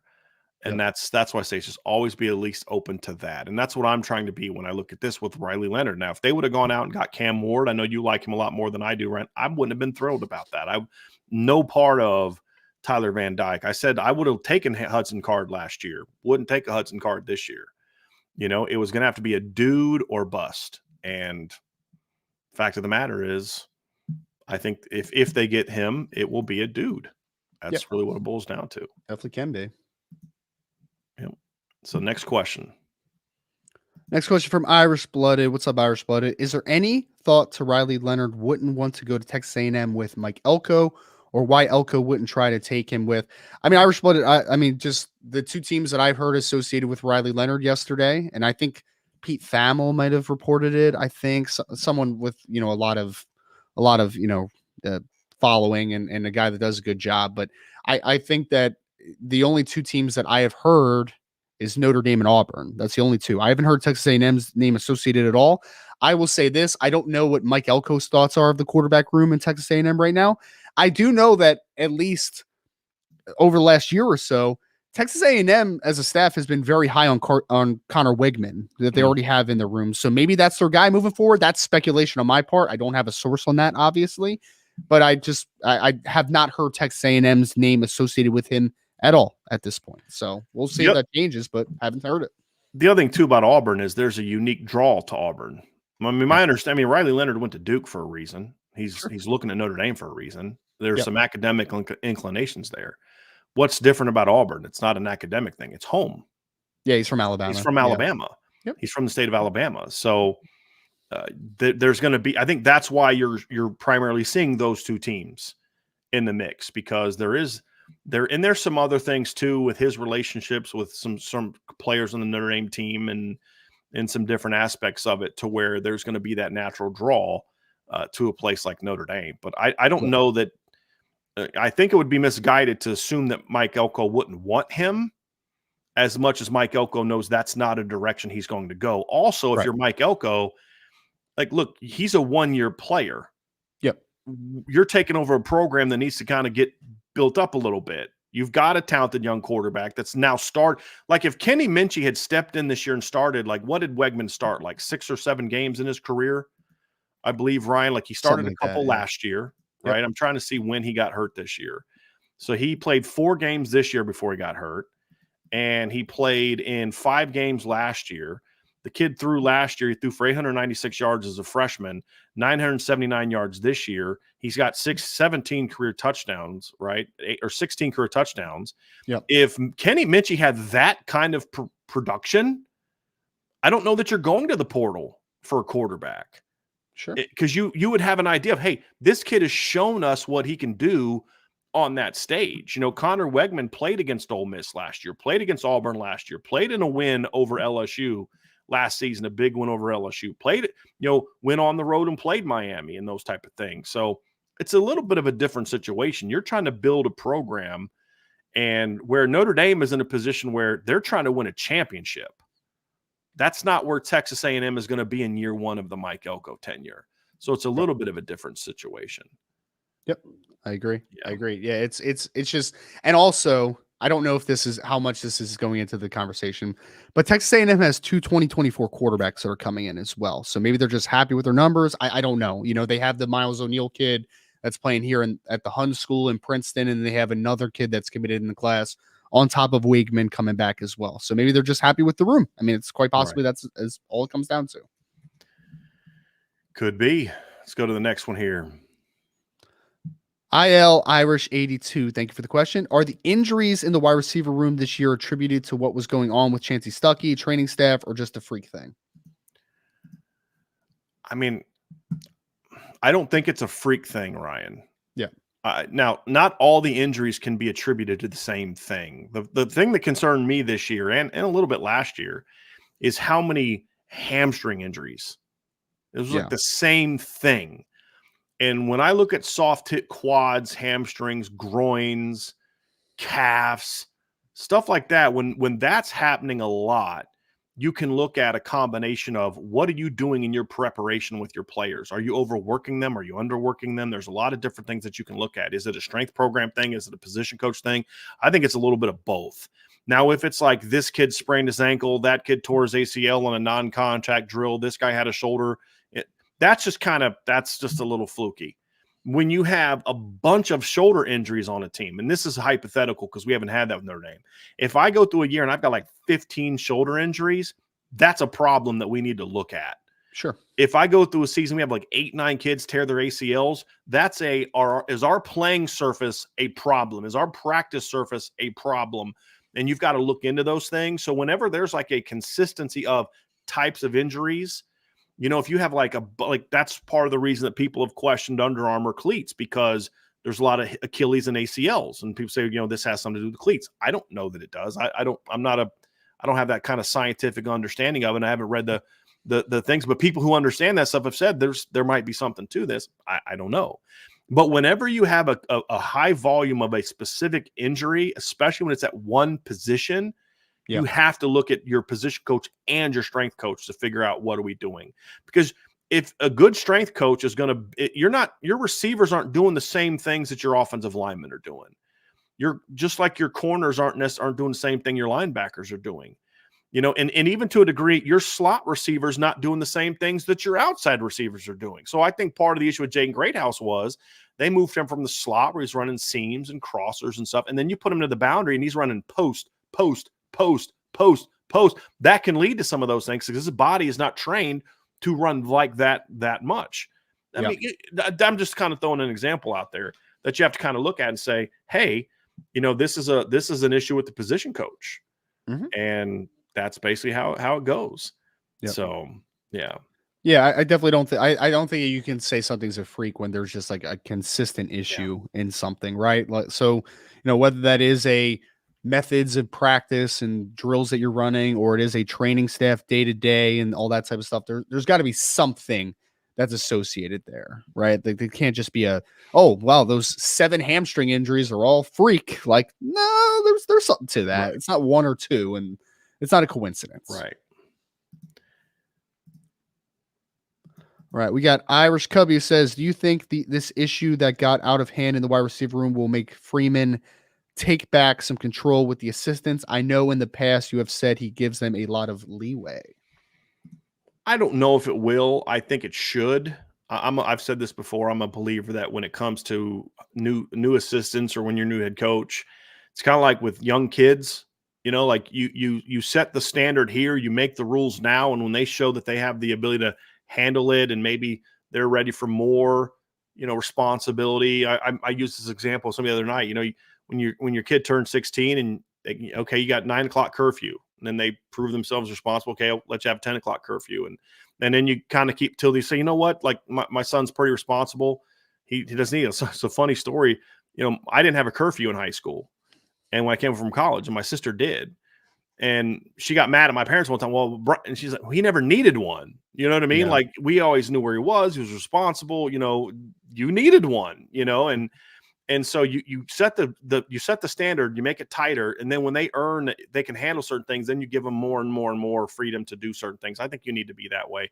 And this has been a criticism I've had of Coach Freeman for a couple of years now.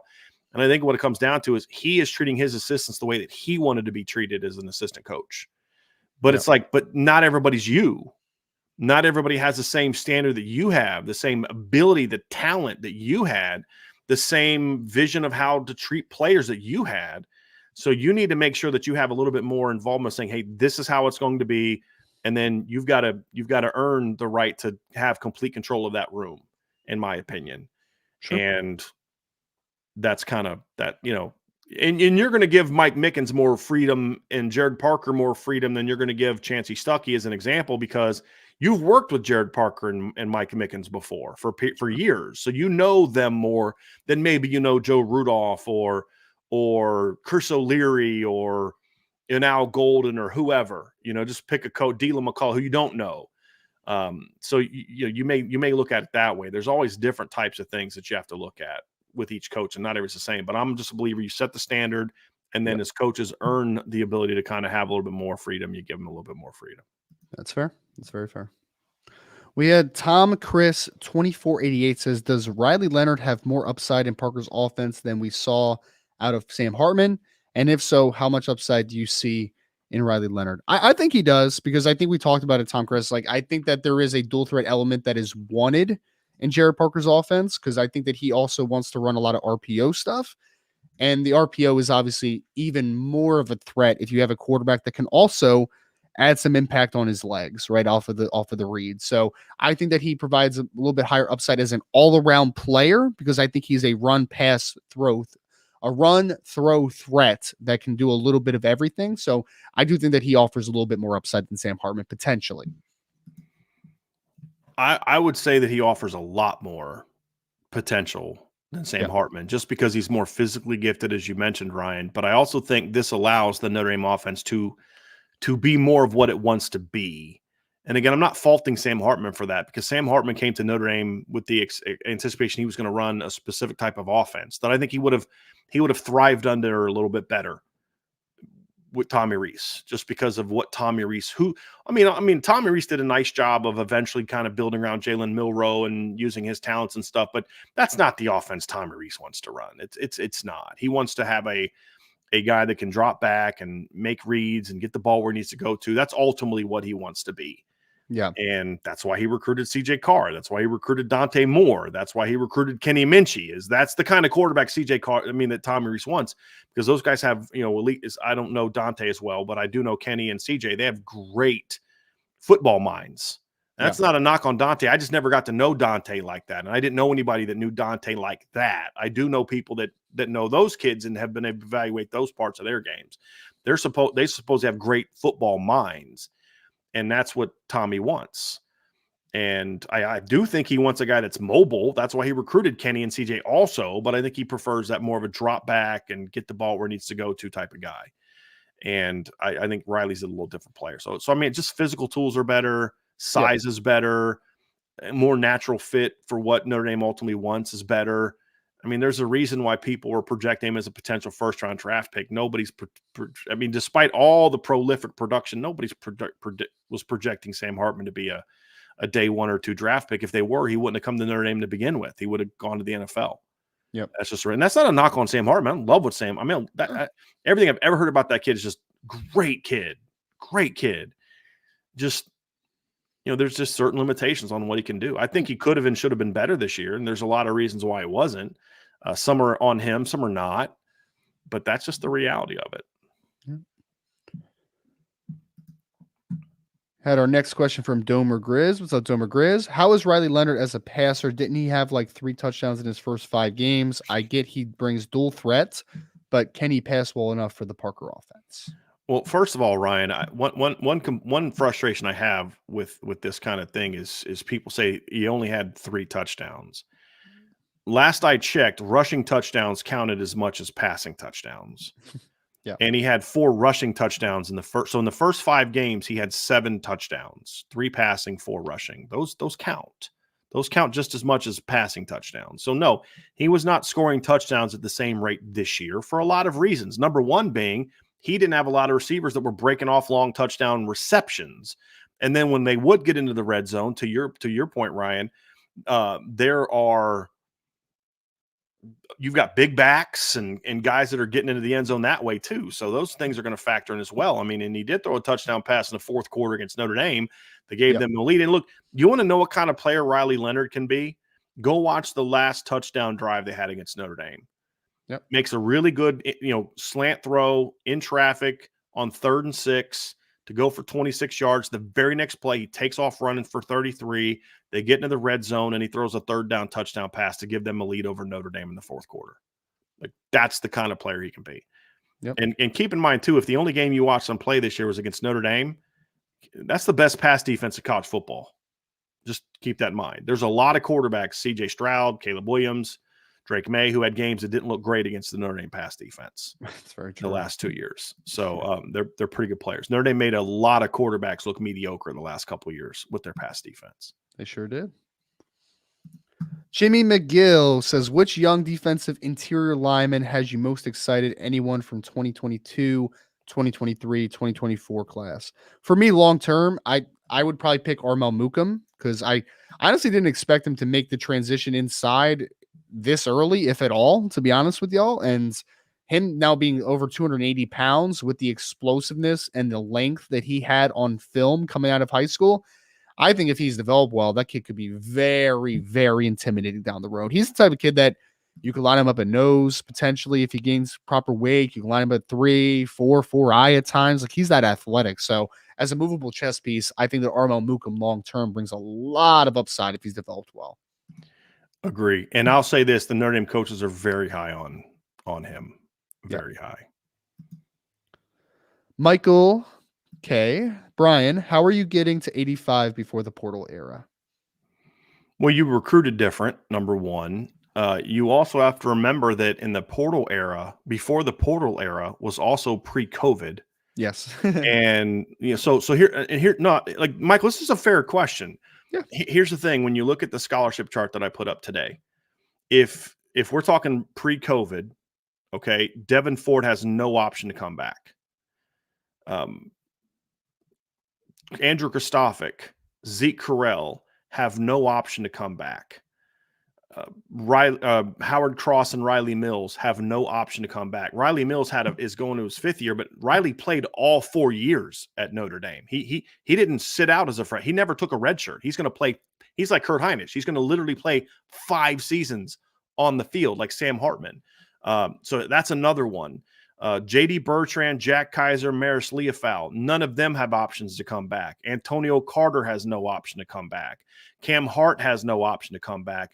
Clarence Lewis has no option to come back. That's 11 players right there that have no option. Nana wouldn't have had an option to come back. Zeke Correll would. That's how you get down there. Because it's going to be different in future years because some of these guys that you're having to make decisions on now, you're not going to be making decisions. Like Riley Leonard, he was in high school during the COVID year. So he's played 4 years. He doesn't have an extra year. He's played his 4 years. I mean, well, he will next year.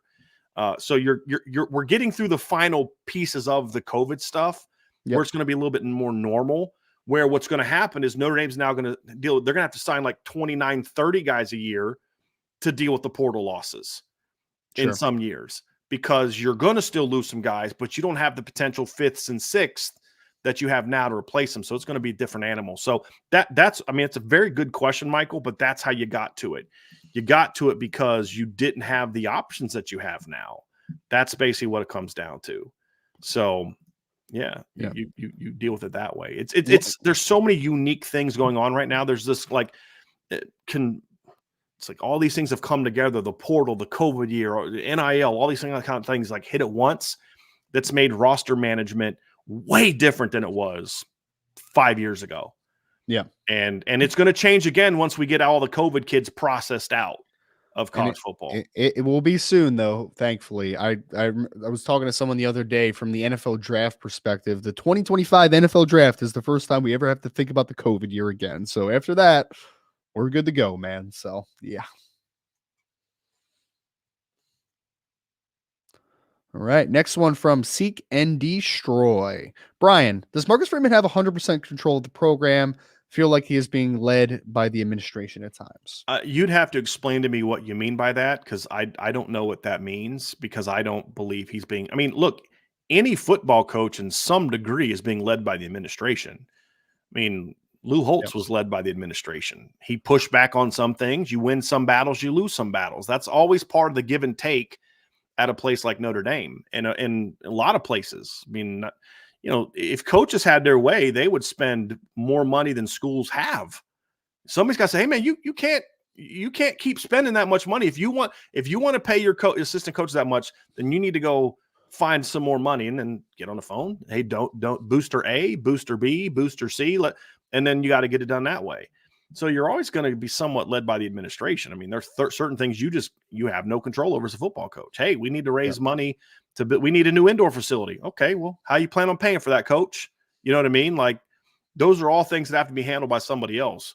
In regard to how his football team is run on a day-to-day basis, I don't believe the administration is necessarily controlling that. I mean, the whole thing with Andy Ludwig was a fiasco, obviously, but I'd have to know more of what you see and what you think to be able to engage it.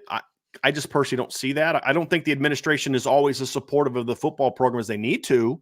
That's flat out we would agree with. But as far as the part about Freeman being led by the administration, beyond the normal things, I would have to know more of what you're referring to there to have an idea of it. So, agree. Would agree.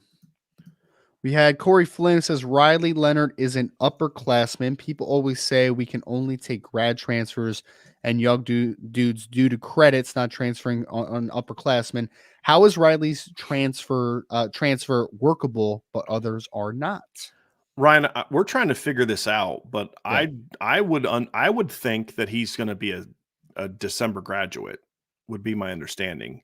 Apparently, the portal thing that got put out was that he is not graduated yet. So I guess he could be December potentially, but yeah. But the other part of it too is Notre Dame has gotten. I mean, Brandon Joseph wasn't a graduate from Northwestern. It was not. And but again, where's Riley go to school? Duke. Yeah. He's taking a real major at Duke. He's performed well academically at Duke. It's going to be a lot easier, like we saw with Brandon Joseph, to get an underclassman from a place like that than it would be a kid from Auburn or North Carolina or South Carolina or Pitt or something like that. There was a transfer portal quarterback last year that entered the portal that he was so bad academically that he basically got denied by several different programs and had to go back to school. So yeah, it really depends on what school you're coming from and what credits you're trying to transfer. Like, that stuff does matter, obviously. Because I correct me if I'm wrong, Brian, but like the Brandon Joseph one, even though it's from Northwestern, like that wasn't easy for Notre Dame to make work. Like they had to work at that one a little bit. So well, and this is what Coach Freeman was talking about the other day when somebody asked him about, is the school working with you more? And he goes, the one thing that they're working with us on now that we're really thankful for is really speeding up the decision process. Didn't necessarily say they're changing the decision process, but they're speeding it up, which is important because you got to know pretty quickly, hey, is this workable or not? And that's going to be a big key. And that's just, it's going to be part of it. So I would just assume, I would assume, Corey, that if he's not going to graduate in December, which I think is a potential option. I mean, he's been in college long enough where it's a possibility even though he wasn't in. I don't think he was in an early enrollee. I don't think he was either. Yeah. So, that could be it. But between summer school and different things, he could be on pace to graduate there. Or it's just, hey, he's at Duke and he's taking the right classes and the right stuff that they're going to say, hey, that's going to relay to what he's going to do at Notre Dame, and we can take him over and he'll be able to graduate on time. That's going to be the big key. So I don't think Notre Dame would be as aggressive going after him as they are if they didn't have some confidence that they could make that work. And for all I know, and this is a guess, I mean, there may be a list of schools that hey, you want to work with us, Coach Freeman, here, we'll work with you. If you find kids at Northwestern, Stanford, Duke, here and here, we'll be much more likable to those type of student athletes than we will from kids from here, here, and here, and here. I mean, they could do something like that too, Ryan, where they just, hey, look, you want to get kids in undergraduate, we would prefer that you're going to have a much better shot at getting a kid at Stanford or Duke or Northwestern than you will a kid from Penn State or Syracuse, Sure. So yeah, a lot breaking right now, Ryan. There's a lot going on right now. So. Is that one real that just came in? Which one is that? The one that people are talking about at the end there? Yeah, that one I actually anticipated. Really? That's the receiver one I was anticipating a little bit earlier, but I still didn't purposely leave his name out. That wasn't Gotcha. But I have not seen that on Twitter yet because I'm trying to do 5 things at once right now. Yes. But that one would not surprise me. Okay. Yeah, that will not surprise me. And it would be for a completely different reason than some of the other kids are leaving. Gotcha. Okay. So, all right. Yeah, it's going to get interesting. That's why I said the other night, look, it's going to be interesting. It's going to be very interesting. Yep. Next one, we had a super chat from Aiden Benami. Thank you so much. Am I the only one who's more excited for 2024 than 2023? I mean, I don't know how everybody else feels, Aiden. I'm assuming right now most people aren't that excited for 2024, but I feel like my general excitement for Notre Dame football kind of comes every day, you know what I mean? And or every year, I should say. So I wouldn't say it's necessarily more or less comparative to every year. I mean, there's going to be it's like a cycle thing, right? In the off season, you're going to kind of start the off season by, let's see what looks, what's the roster makeup's going to be, finishing recruiting classes, transfer portal stuff. And then you're going to kind of hit a little bit closer to spring practice where you start getting more excited. And then you're going to have a self-realization by the end of spring practice of like, hey, maybe that wasn't quite as good as I thought. Maybe it's not as bad as I thought. You're going to have kind of that pullback a little bit. And then you're going to go into a similar cycle of the offseason where before fall camp, you're going to be like, oh, okay, now I'm getting a little bit excited again. So I think that's a typical thing for me. It's just too early in the year. I mean, we're not even done with 23 yet, and we don't even know what the roster is going to look like. I mean, look, they've got to go get the transfer quarterback first. They've got to figure out, like with all these losses, you're going to have to go to the portal at receiver. Who do they get? I mean, I'm still waiting. We think Riley Mills and Howard Cross are going to come back. We think Xavier Watts, but as we said before the Braylon James news and all that, guys, this is what we're hearing now. Yep. But things change, right? And I was caught off guard. I know people close to Braylon that were caught off guard by this one. Yep. So things change. That's the reality of it. So until I know the dust is all settled, this is what the team is going to look like. It's hard for me to really get too excited about 2024 or down about 2024. It's just neither right now. I just need to let the dust settle. How do they finish the bowl game? Who steps up and plays well? I don't know. Yep. Appreciate this, Pete, for the new servers. Appreciate that. We are making that transition. It is going through now. It is. There's no doubt. There's no doubt. Ryan, this one's for you. I know you've studied a lot more Riley Leonard film than I have. Brandon Plesner with a super chat. Thanks, Brandon. He says, can Riley Leonard read a defense based on what you've seen? Yeah, Brandon, I think he can. I've had the chance to talk to Riley pretty in depth and be able to – I actually had him on an interview this past summer as well. I think he's a really smart and bright kid. I thought you saw a lot of pleasant signs in 2022 as far as being a first-year starter and being able to read a defense. And I mean, he's never been a guy that's turned the football over much. I mean, I think that the inconsistencies this year were built off of injuries was the biggest thing. And then also wide receiver position was not great at Duke. I mean, Jalen Calhoun was probably their best player. And he's a limited player in some capacities, right? Like in some drops this year. And there was a lot of circumstances I think about, just kind of the injuries and everything behind Riley's performance down the stretch this year. But I think when Riley's on and he's healthy, I think he has the ability to be a very good quarterback and not just a runner. I think that he has the ability to be a thrower as well. Yeah. Yeah. I would say, the other kid that played receiver, and I like them for what Duke does. I like that receiving core for what Duke does. We talked about that, but they're just not like their other top receiver was a kid that Riley beat out at quarterback. Yep. Jaden Moore. Moore, yeah. We got a few more super chats down here, Ryan. Okay. Michael S. Is Tobias Merryweather departure due to Sam Hartman's consistently ignoring him when open? No, because Sam Hartman's leaving after this year. Right. And so that would be a pretty stupid reason to go in the portal, because a quarterback wouldn't throw to you that's not going to be on the team next year. There's a lot of reasons that went into it. Was part of his frustration due to him not getting the ball this season? Sure. Especially when you're getting open as much as he did. But again, there was other reasons for it. Some are on Tobias, some are on, people at Notre Dame. But no, there's one thing about being frustrated by something. It's a complete other thing to say, hey, I'm leaving because of that. They're different. You can be frustrated you're not getting the ball, but if you're going to leave just because of that, you're a very immature kid. And I can assure you that the reasons he left went a lot more complex for that. Yes. I'm just going to bring the super chat up. Why didn't Marcus Freeman intervene sooner in the receiver room? Doesn't fall apart. Wasn't it apparent last year? I've kind of addressed this already.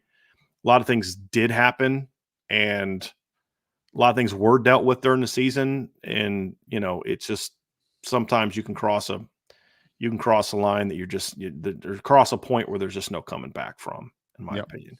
Another super chat from Man-Made Media. Just saw Braylon James is in on the portal. Ryan, look, he's put statements out. I'll just tell y'all now what I just put on the board.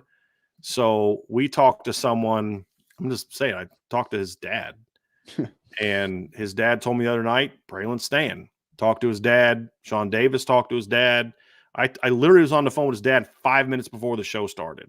When I took that little break to make a phone call, it was talking to somebody very close to Braylon who was told he's not jumping in the portal. When I told him that it's already been announced, he was floored and was like, I got to make some calls. So, and I texted people in Notre Dame who were like, what are you talking about? And then he puts a statement out from the Notre Dame people. So this is a weird situation. Weird. So that was the weird part. I got this one wrong. I'll admit it. I don't know. I was told flat out by a parent and that he was going to stay. And apparently Braylon made a different decision. And that's, I don't know what else to tell you. With Rico's the one receiver that had I think I joked the other day that everybody, all but two players in the receiver room had an issue with Chancey Stuckey. Well, Rico's one of those. Rico's one of those guys that basically was promoted by Chancey Stuckey. He came here to play for Chancey Stuckey. He was kind of Chancey Stuckey's guy.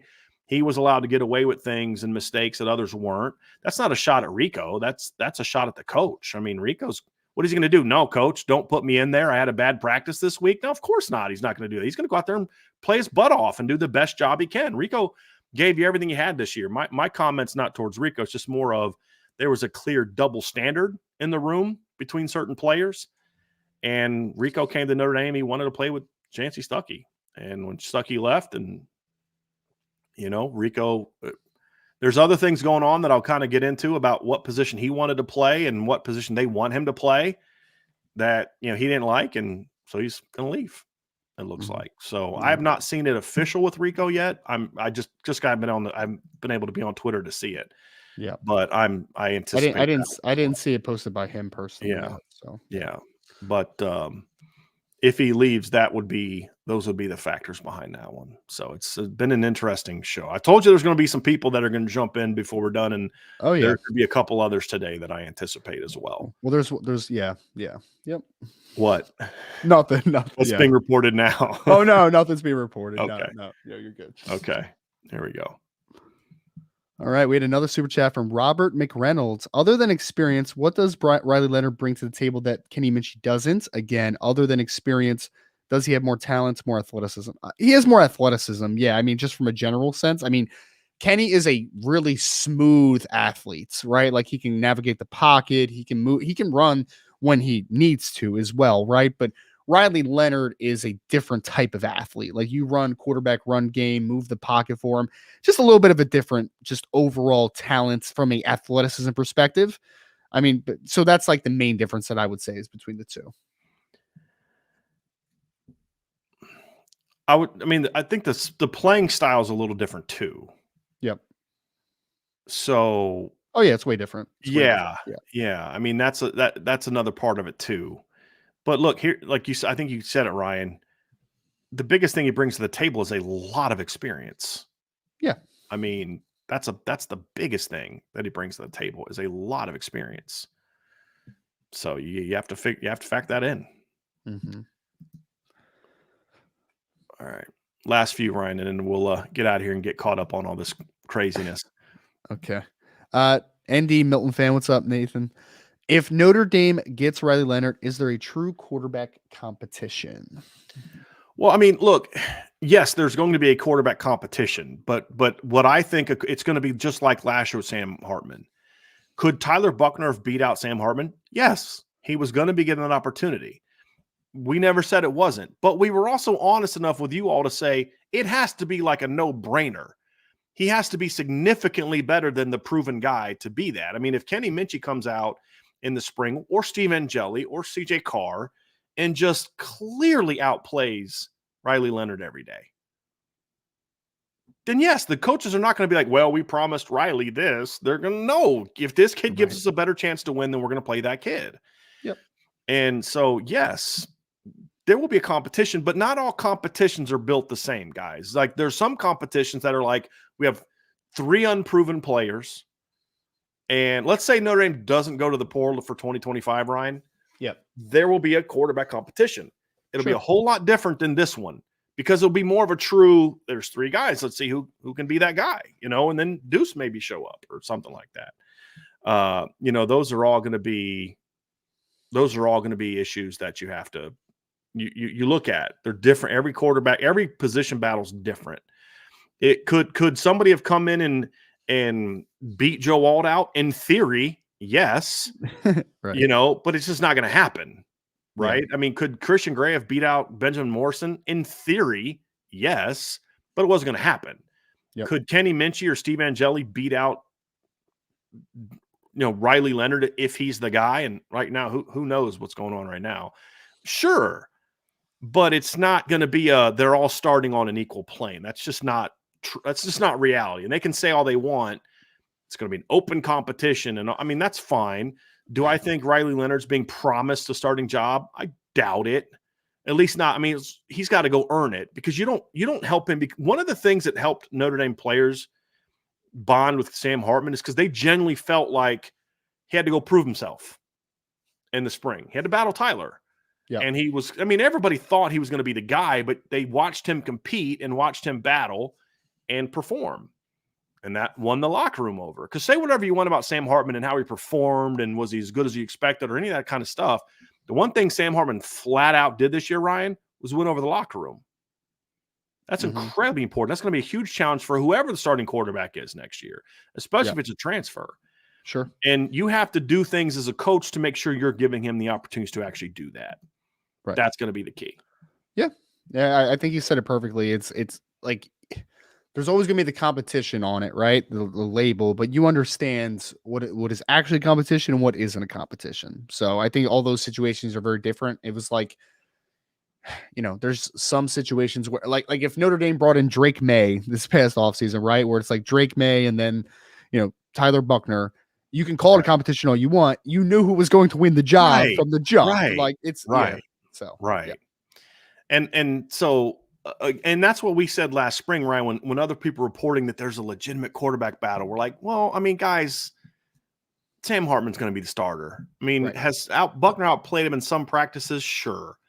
Yep. But it was going to have to be so dramatically better, consistently better. And it's going to be the same thing here. So that's just the reality of it. Last 2 questions, Ryan. It's a 2-parter here, and we'll wrap up with this. Okay. 99 problems with BK ain't one. With the youth and inexperience at the wide receiver position for next year and losing your left tackle and possibly right tackle, The quarterback needs to elevate the team in 2024, and Riley Leonard can do that. You can't rely on potential only a quarterback with those question marks in 2024. I think he makes a great point. We talked about that, right? That you have to also look at what surrounds who the quarterback is going to be next year. And there's a lot. And Sure. I mean, you just lost a really talented freshman. Hopefully they can convince him to come back. I have no clue what's going on there, Ryan. I'll share some stuff with you when we're done. Okay. But and then if the Rico Flores stuff happens, you just lost a guy that played a lot of football for you. You know, a guy that we thought was going to be a really good player for you moving forward. I mean, there's a lot going on right now that they're going to have to address. Then you ask yourself, you know, when you get in these kind of situations, like, could that affect the quarterback? I have no idea. There's a lot we don't know right now, but what we do know is even if those guys don't leave, you're going to have a very young team next year and a lot of new guys stepping into new roles. Yep. And that's kind of where they're going to be. Yep. I mean, you're always going to have question marks, but I think, again, a potential quarterback with the dual threat capability and the upside that Riley Leonard had, I think he can alleviate some of that youth and some of those question marks. I would agree with you, 99 problems. Is that wrapping it? So did Ryan just freeze right when we're about to wrap up? Is that or did you just? I thought you just froze. Okay. Maybe I might have. Me. I might have. Yeah. Okay. Yeah. All right. Well, folks, man. Yeah. Well, folks, it's going to get wild here. So make sure to tune in to irishbreakdown.com. If you're on the message board, make sure to go to boards@irishbreakdown.com. I know that there's going to be a lot of intel on some of these moves that we're seeing moving forward here. We thank you all, though, so much for joining the show today. Before you leave, you can just hit that like button for us, subscribe to the podcast. 5-star reviews on any and all of your favorite podcast platforms would also be very appreciated. And we'll talk to you again very, very soon here on the Irish Breakdown podcast.